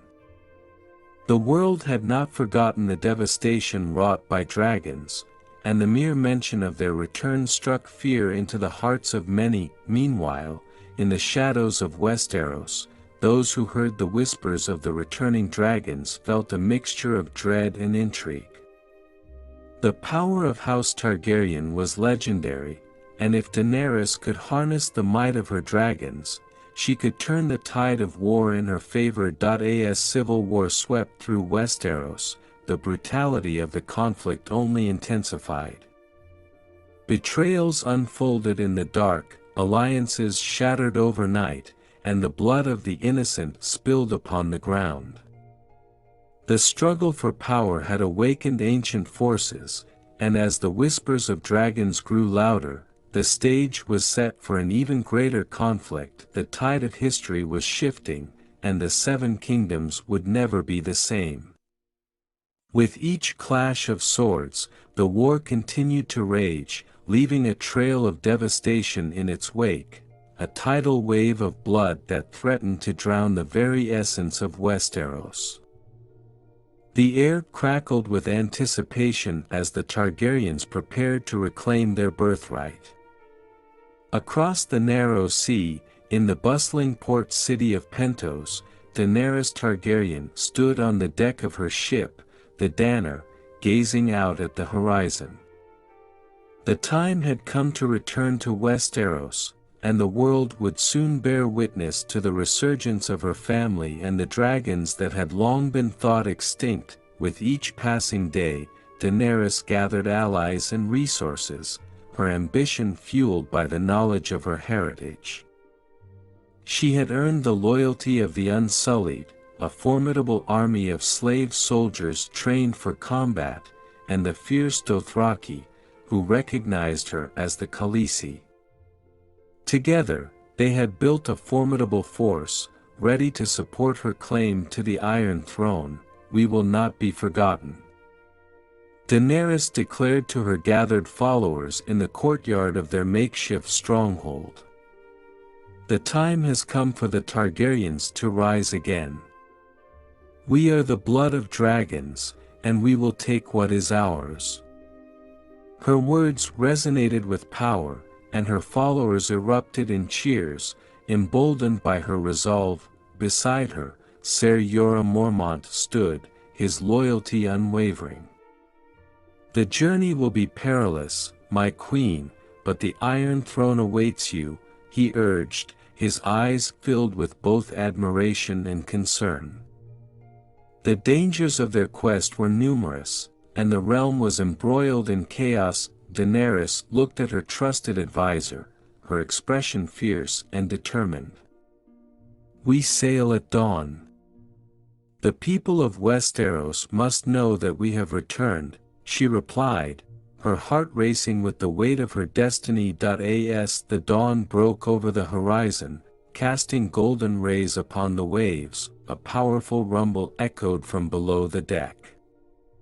The dragon eggs that Daenerys had cherished, once thought to be mere remnants of a bygone era, began to stir with life.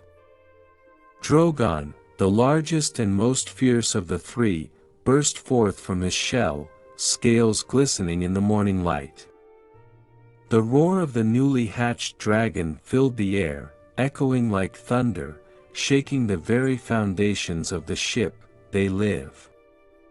Daenerys gasped, her eyes wide with disbelief and joy. As she approached the hatchling, Drogon fixed his gaze upon her, his dark eyes reflecting a bond that transcended words. The other two dragons, Regal and Viserion, soon followed, their fiery breaths marking the reawakening of a power thought lost to time. The sight of the three dragons brought awe and fear to Daenerys's followers. The Unsullied and the Dothraki warriors knelt before her, recognizing the significance of the dragon's return. For generations, tales of dragons had been reduced to folklore, and now, the reality of their existence sent ripples through the hearts of her followers. "The dragons will be our allies," Daenerys proclaimed, her voice filled with both authority and tenderness. "Together, we will shake the very foundations of Westeros." With each dragon that soared through the sky, Daenerys felt the weight of her legacy and the responsibility that came with it. As Daenerys and her forces set sail toward Westeros, news of the dragon's return spread like wildfire across the realm.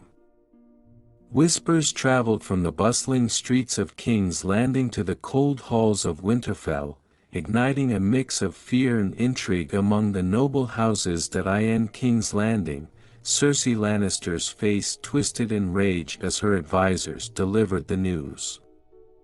"How dare they return?" she exclaimed, the weight of her power feeling suddenly precarious. The thought of dragons soaring over her city filled her with dread, and she knew that the Targaryens would not be easily dismissed. "We must strengthen our position," Cersei commanded, her voice cold and resolute. "The Baratheons may falter, but we cannot afford to underestimate the Targaryens. We will gather our allies and prepare for their arrival." Cersei's fear turned to determination, as she plotted to eliminate the threat before it could manifest. Meanwhile, in the north, Robb Stark received word of the dragons and the Targaryens' approach. "The world is changing," he mused, contemplating the implications for his house and the realm. The Starks had always been attuned to the ancient legends of dragons, and now, their return heralded a new era. The balance of power was shifting, and Robb knew that alliances would be crucial to withstand the storm. As Daenerys sailed closer to the shores of Westeros, the dragons circled overhead, their wings casting shadows over the ocean. The reawakening of the Targaryen legacy would not only change the political landscape but also reignite old rivalries and dormant fears. The blood of dragons coursed through Daenerys, and with each flap of their wings, they beckoned the realm to remember their name. The realm stood on the precipice of war, and the return of the Targaryens sent a shiver through every lord and lady in Westeros. The tides of history were shifting once more, and as the sun dipped below the horizon, marking the end of an era, the dragon had awakened, ready to reclaim its place in the world. As the shadows lengthened over the north, a chilling wind swept through the trees, carrying with it the ominous whispers of an ancient threat that loomed beyond the wall.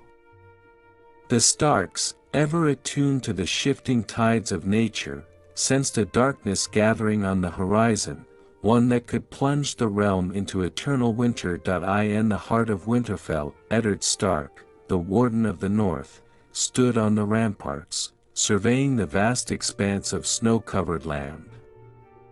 The familiar chill seeped into his bones, but this winter felt different, more profound, more menacing. Jon Snow, Eddard's illegitimate son, joined him, his expression grave. "The Night's Watch has reported strange sightings beyond the wall," Jon informed his father, his voice steady but laced with concern. "There are whispers of the White Walkers returning." Eddard's brow furrowed. The legends of the White Walkers had always been met with skepticism, dismissed as tales to frighten children. Yet, deep down, he had felt the stirrings of unease, as if the very land was warning him. "We must not dismiss these claims, Jon. If there is truth in their words, we must prepare." The North remembers. As winter descended upon the North, the Starks called upon their allies, gathering the banners of their loyal houses. Roose Bolton, the lord of the Dread Fort, arrived with his men, his demeanor as cold as the land around them. The Boltons had always been a necessary ally, but Eddard remained wary of their treacherous nature. "You summon us in the dead of winter, Stark," Roose said, his voice devoid of warmth. "What danger threatens the North that requires the might of House Bolton?" Eddard met his gaze, steeling himself against the man's cunning. "A threat from beyond the wall. If the White Walkers are indeed returning, we must unite to defend our homes. This is not a fight for honor, it is a fight for survival." The tension in the hall grew palpable as the gathered lords exchanged glances, weighing the words of their warden. The Stark name carried weight, but alliances were fragile in these times of turmoil. Meanwhile, Robb Stark, now a young leader in his own right, took it upon himself to visit the southern houses, hoping to rally support for the North's impending struggle. He journeyed to Carhold to meet with the Karstarks, reminding them of the ancient bonds forged in blood and loyalty. "The North faces a threat that can consume us all," Robb declared, hoping to inspire solidarity. "Together, we can stand against the coming darkness." Yet, as he spoke, whispers of doubt spread among the lords of the North. Could they trust their allies to stand firm against a threat that many deemed myth? As winter deepened, the first signs of the ancient enemy appeared in the form of a brutal and unnatural cold that swept across the land. Night's Watch rangers reported sightings of eerie figures, pale as death, with eyes like frozen stars. The terror that gripped the hearts of those who had seen them was palpable, and it soon became impossible to deny the truth of Jon's warnings. One fateful night, while patrolling the wall, Jon and his fellow brothers of the Night's Watch encountered the White Walkers. The icy figures glided silently, their movements both graceful and terrifying. In that moment, the tales of old became all too real. Jon gripped his sword, Longclaw, as he prepared to confront the horrors that had haunted his dreams. "Form up." Jon shouted to his fellow rangers, his voice echoing against the cold stone. The Night's Watch moved into formation, hearts pounding with fear and determination. But as they engaged the White Walkers, it quickly became apparent that their swords, forged of steel, were useless against these ethereal foes. With a single touch, the walkers froze their victims in place, leaving nothing but lifeless, icy shells fall back. Jon commanded, realizing the dire nature of their encounter. But it was too late.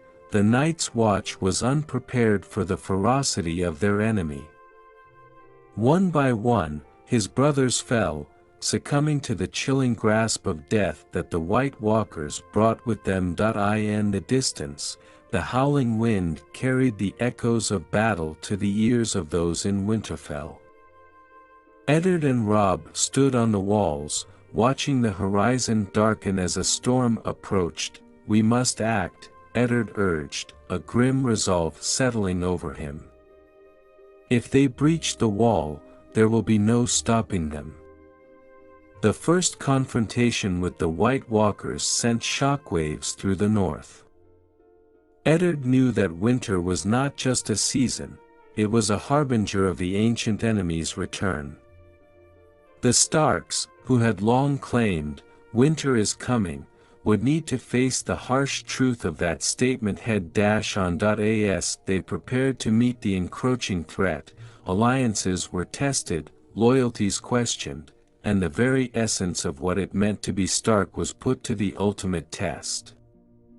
The North was unyielding, but in the face of the White Walkers, would it be enough? The stage was set for a clash of ancient forces, and the world was about to learn the true meaning of winter.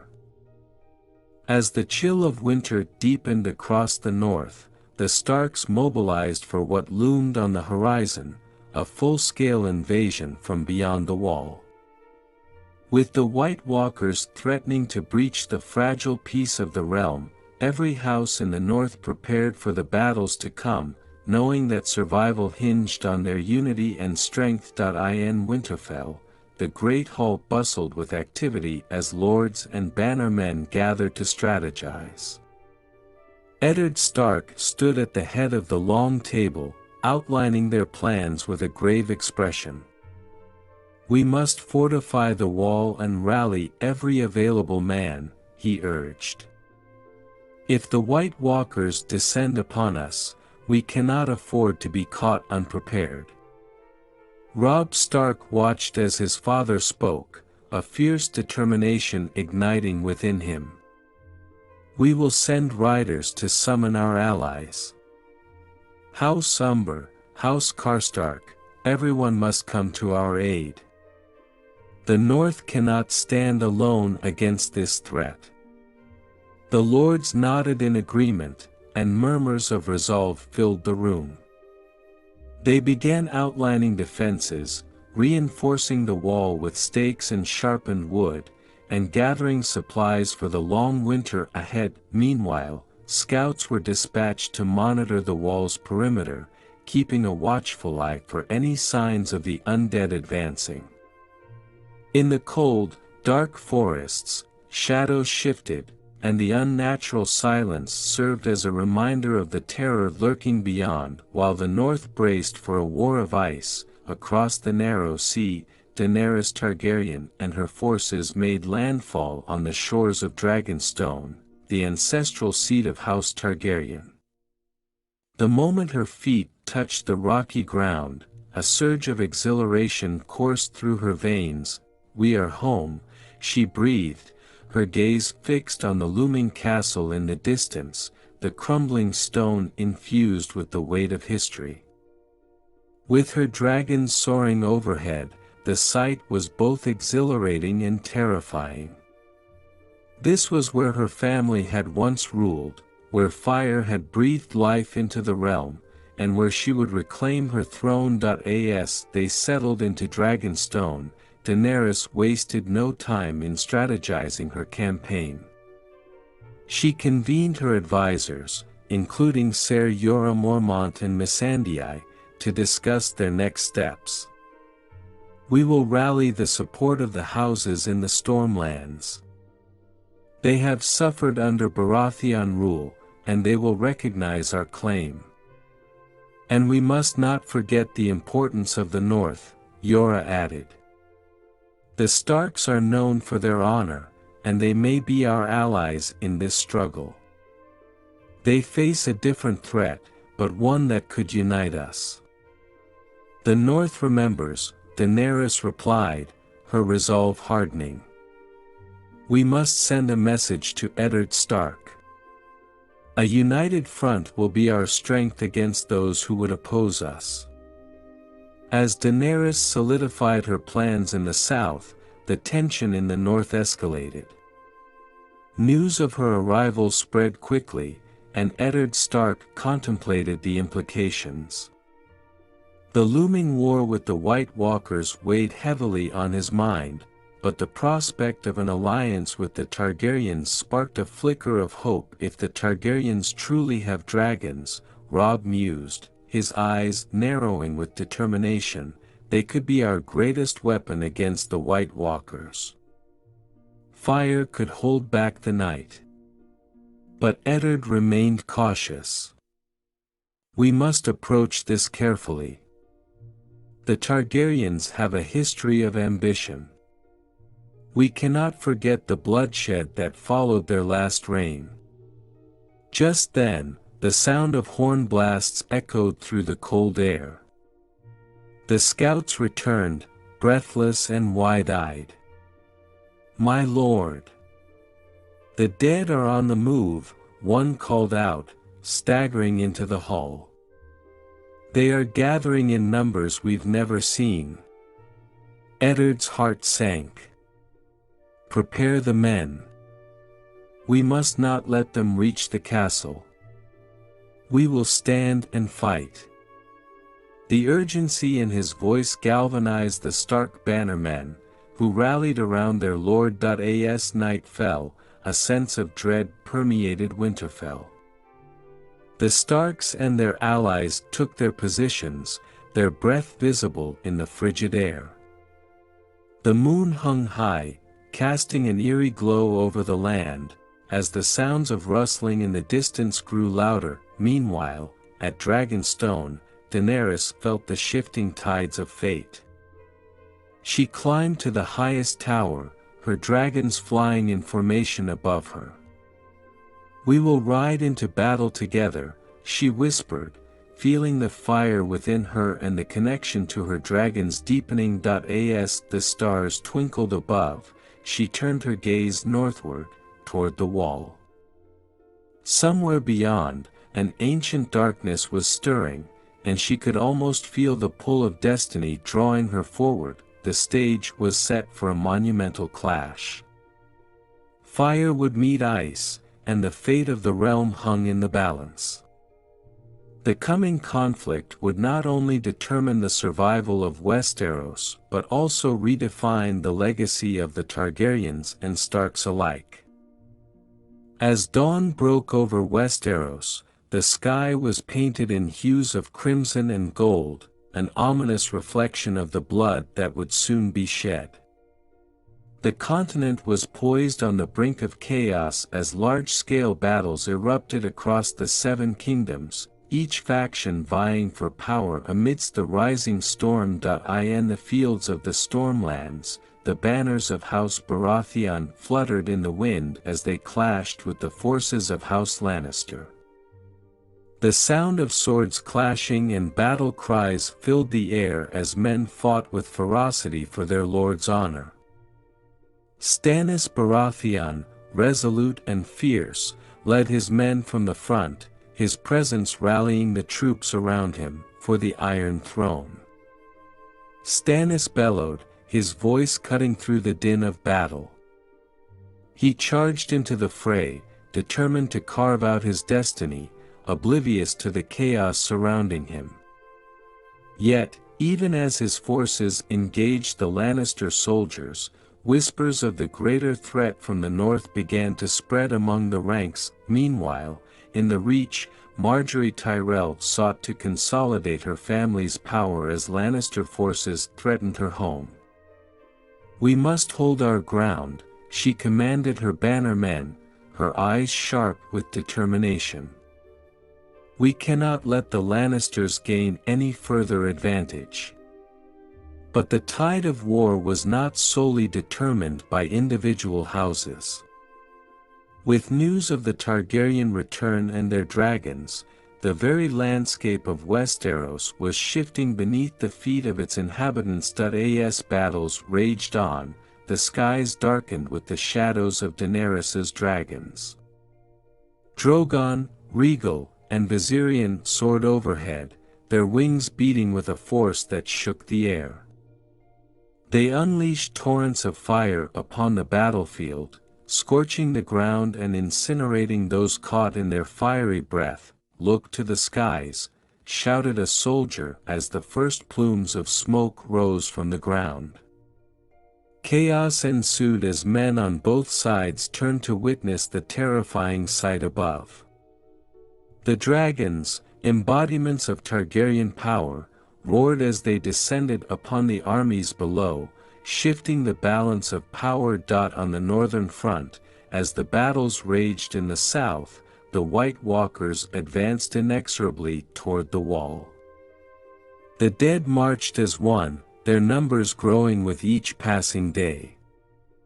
Under the command of their enigmatic leader, they pressed forward, leaving only death and frost in their wake. In a chilling moment, a lone ranger from the Night's Watch returned to Castle Black, his face pale and haunted. "They are coming," he shouted, collapsing before the gathered men. "The dead march. We must prepare." The warning spread like wildfire, igniting a fear that enveloped the Night's Watch. "We must hold the wall," Jon Snow declared, rallying the men.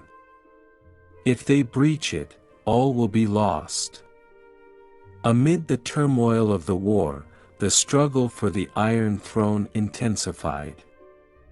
Cersei Lannister, determined to maintain her grip on power, plotted from within the safety of King's Landing.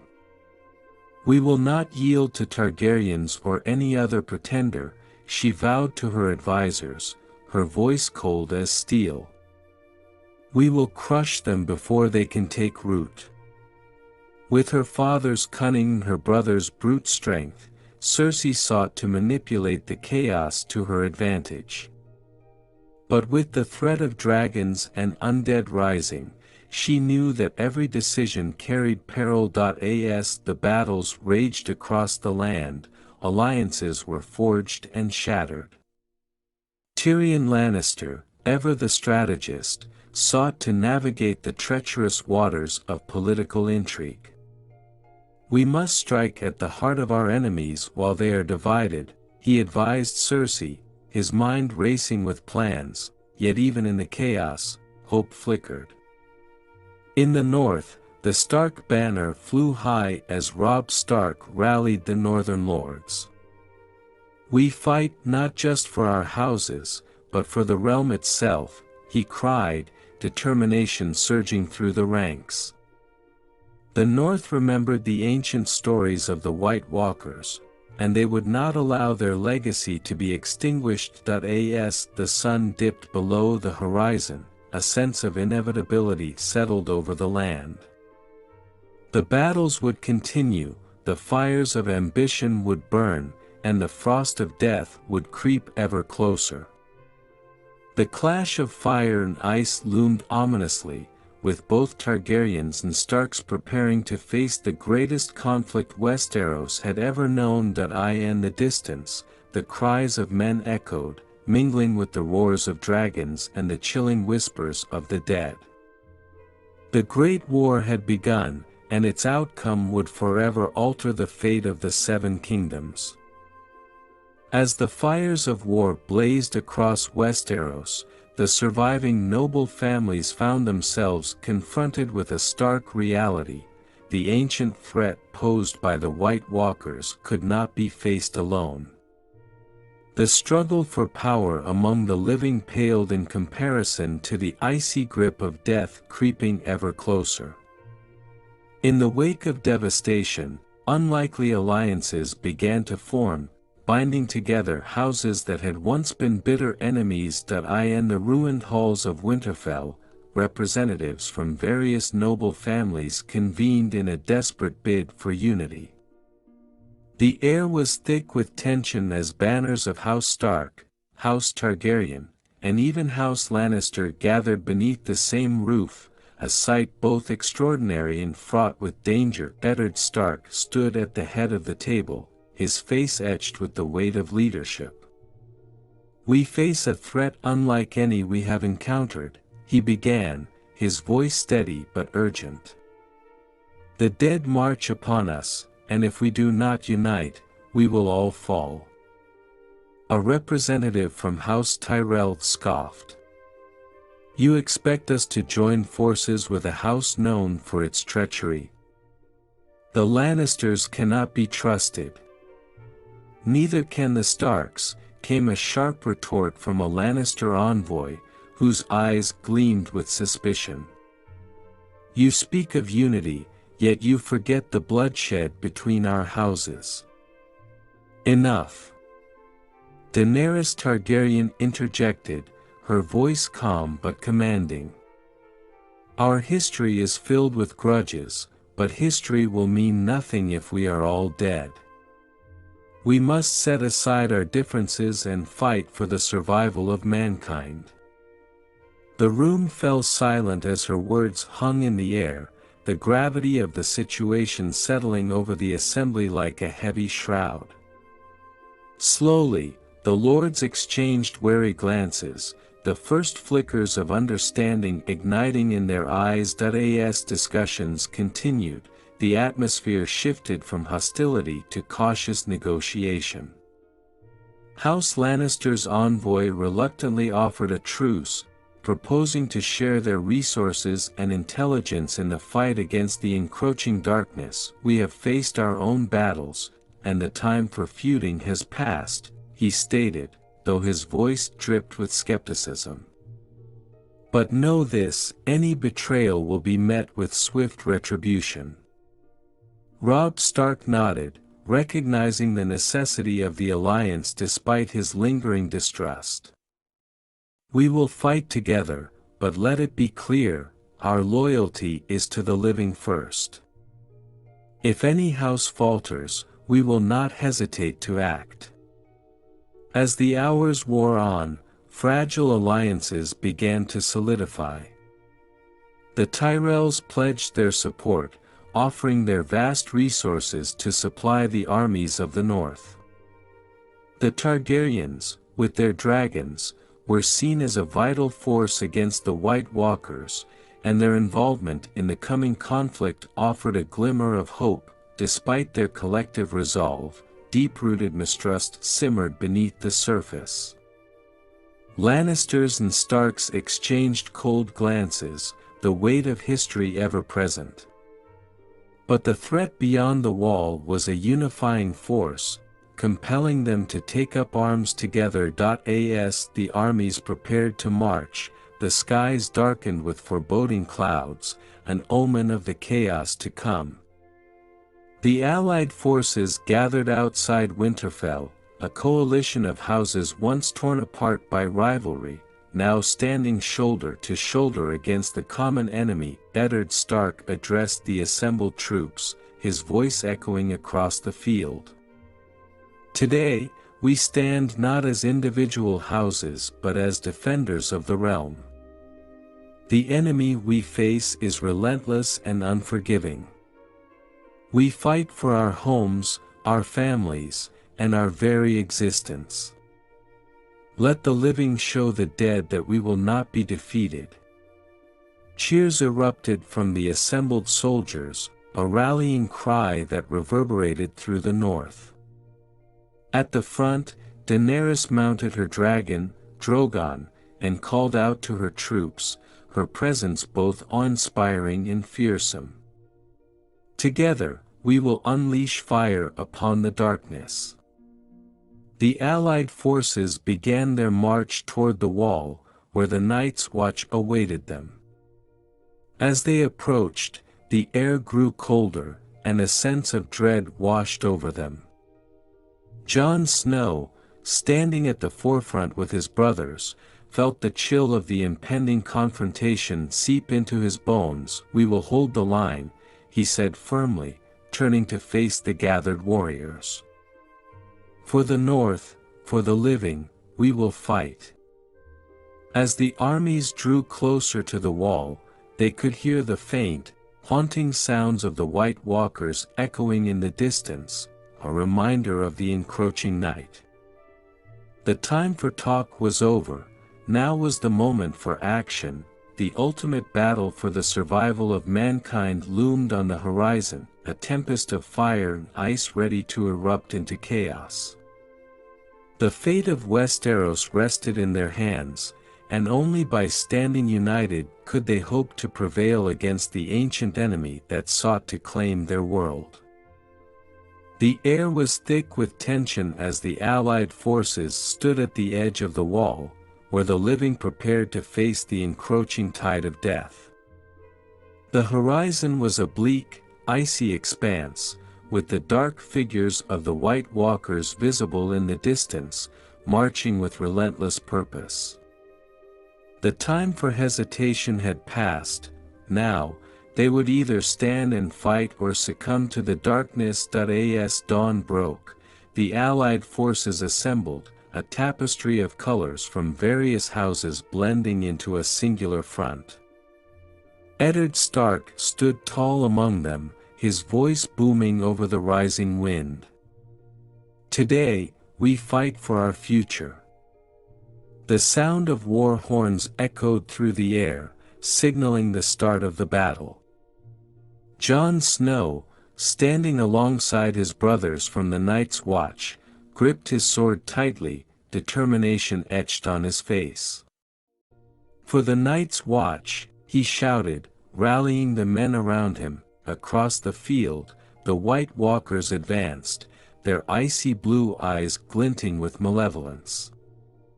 The ground seemed to freeze beneath their feet as they drew closer, and the sound of deathly silence enveloped the battlefield. With a wave of his hand, the commander of the White Walkers raised his icy sword, signaling the attack. The dead surged forward, an unyielding tide of skeletons and whites, their mouths agape in silent screams. As the two forces collided, chaos erupted. The clang of steel against steel mingled with the sounds of battle cries and the moans of the fallen. Just as the living began to feel the pressure of the undead tide, the dark clouds overhead parted, revealing the massive forms of Drogon, Rhaegal, and Viserion. Now, Daenerys commanded from her vantage point, her heart racing as she urged her dragons to dive into the fray. The dragons unleashed torrents of flame, scorching the undead ranks and illuminating the battlefield with a fiery glow. "Look to the skies," cried a soldier as the dragons swept low, their wings casting shadows over the ground. "They fight for us." With each blast of fire, the White Walkers faltered, their icy armor melting away, but they pressed on, undeterred by the flames. In response, Daenerys called forth her dragons with a fierce determination, commanding them to target the leaders of the undead. As Drogon swooped down, its fire igniting a group of advancing whites, the tides of battle shifted in favor of the living. But the White Walkers were not without their own magic. As Jon fought valiantly alongside Robb, he noticed the eerie glow emanating from the commander's sword, a sign of dark magic that spurred the undead on. As the battle raged on, Jon Snow and Eddard Stark made their way through the chaos, determined to reach the leader of the White Walkers. "If we can kill him, we may be able to halt their advance," Jon shouted, dodging a swipe from a white. Eddard nodded, his jaw set with resolve.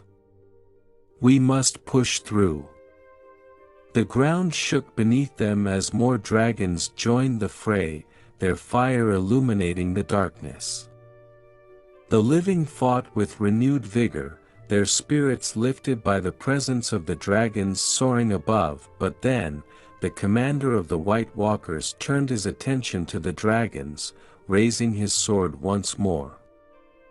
In a chilling display of power, he summoned a blizzard that whipped through the battlefield, creating a storm of ice and snow. The air grew frigid, and men found themselves struggling against the harsh winds. "We have to end this," Jon yelled over the din, his breath visible in the freezing air. They fought their way toward the commander, but each step forward seemed like a battle against the elements. At that moment, Daenerys felt the connection with her dragons deepen. "You are my children," she cried, willing them to fight back against the encroaching ice. The dragons responded, roaring defiantly as they unleashed waves of fire to counter the blizzard. In a climactic showdown, Jon and Eddard finally confronted the commander of the White Walkers. The air crackled with tension as they prepared to engage the embodiment of death itself. "This ends now," Jon shouted, lunging forward with his sword raised. The clash of steel rang out as he struck against the icy blade of the commander, a fierce struggle for survival unfolding before them. With each swing, Jon felt the weight of his ancestors behind him, and in that moment, he knew that the fate of the Seven Kingdoms hung in the balance. The battle raged around them, fire and ice colliding in an epic confrontation that would echo through history. As the sun rose over the scarred landscape of Westeros, the golden light bathed the remnants of the battlefield in a somber glow. The echoes of war faded into silence, replaced by the distant cries of survivors tending to the wounded and mourning the fallen. The air was thick with the scent of smoke and blood, a stark reminder of the chaos that had unfolded. The battlefield lay littered with the remnants of both the living and the dead. The once vibrant colors of noble banners now hung tattered and stained, their symbols of glory marred by the harsh realities of war. As the last echoes of battle faded, a heavy pall settled over the survivors. Eddard Stark stood amidst the wreckage, his heart heavy with the weight of loss. "We fought bravely, but at what cost?" he murmured, surveying the fallen warriors who had given everything for the future of their kingdoms. Each life lost was a burden he would carry, a reminder of the sacrifices made in the name of unity. Beside him, Jon Snow wiped the sweat and grime from his brow, his face pale from the exertion of battle. "We must honor their memory," he said, his voice steady but somber. "We rebuild, not just for ourselves, but for those who can no longer fight." Across the field, Daenerys Targaryen gazed at the wreckage, her dragons hovering protectively overhead. "This is our chance to forge a new path," she declared, determination rising in her voice. "But it must be built on the foundation of trust, not fear. We will not rule through tyranny." The surviving families began to gather, their expressions a mix of relief and grief. House Lannister and House Stark exchanged cautious glances, yet there was a shared understanding in their eyes. The war had changed them, forcing old enemies to confront the reality of a new world. With the immediate threat vanquished, discussions of rebuilding commenced. Eddard and Jon sought to unite the North, rallying the lords of Winterfell and the surrounding areas to come together in mutual support. "We must ensure that our lands are secure, and that our people are cared for," Eddard urged. Meanwhile, Daenerys met with the leaders of the southern houses, including the Tyrells and what remained of the Lannisters. "We cannot let the past dictate our future," she stated firmly. "We need to create a council that includes all voices, North and South alike. While mistrust lingered, the necessity of collaboration began to take root. Families that once eyed each other with suspicion now shared plans and resources, setting aside old grievances for the greater good. "We have all suffered," Marjorie Tyrell added during a council meeting. "Let us build a future that honors those we've lost and protects our children." As the days turned into weeks, the efforts of rebuilding commenced. Towns that had been ravaged began to rise again, and the scars of war slowly healed, though the memories would linger. Walls were mended, crops were replanted, and a fragile peace began to take hold. Yet, amidst the rebuilding, a new power began to stir. Whispers of ambition floated through the courts, as surviving nobles and opportunists sought to claim the Iron Throne. One figure emerged from the shadows, charismatic and cunning, a distant relative of the Targaryens who had remained hidden during the war. "I am the rightful heir," he proclaimed boldly, drawing supporters to his cause. "With the Targaryen blood coursing through my veins, I can bring true peace to the realm." This declaration ignited unrest among the surviving houses, raising concerns of yet another power struggle. The alliances forged in the heat of battle were now being tested in the face of ambition and rivalry. "We cannot allow this to escalate into another war," Jon urged during a gathering of lords. "We must confront this new threat before it divides us once more." Daenerys felt a familiar fire ignite within her. "If it comes to war again, I will not back down. I will fight for what is mine, but this time, I will do it with honor." As tensions mounted, the fragile unity that had begun to form was put to the test. Each noble house prepared for what lay ahead, aware that the battle for the throne was far from over. With the dawn of a new day came the possibility of peace, yet the shadows of ambition loomed large over the Seven Kingdoms.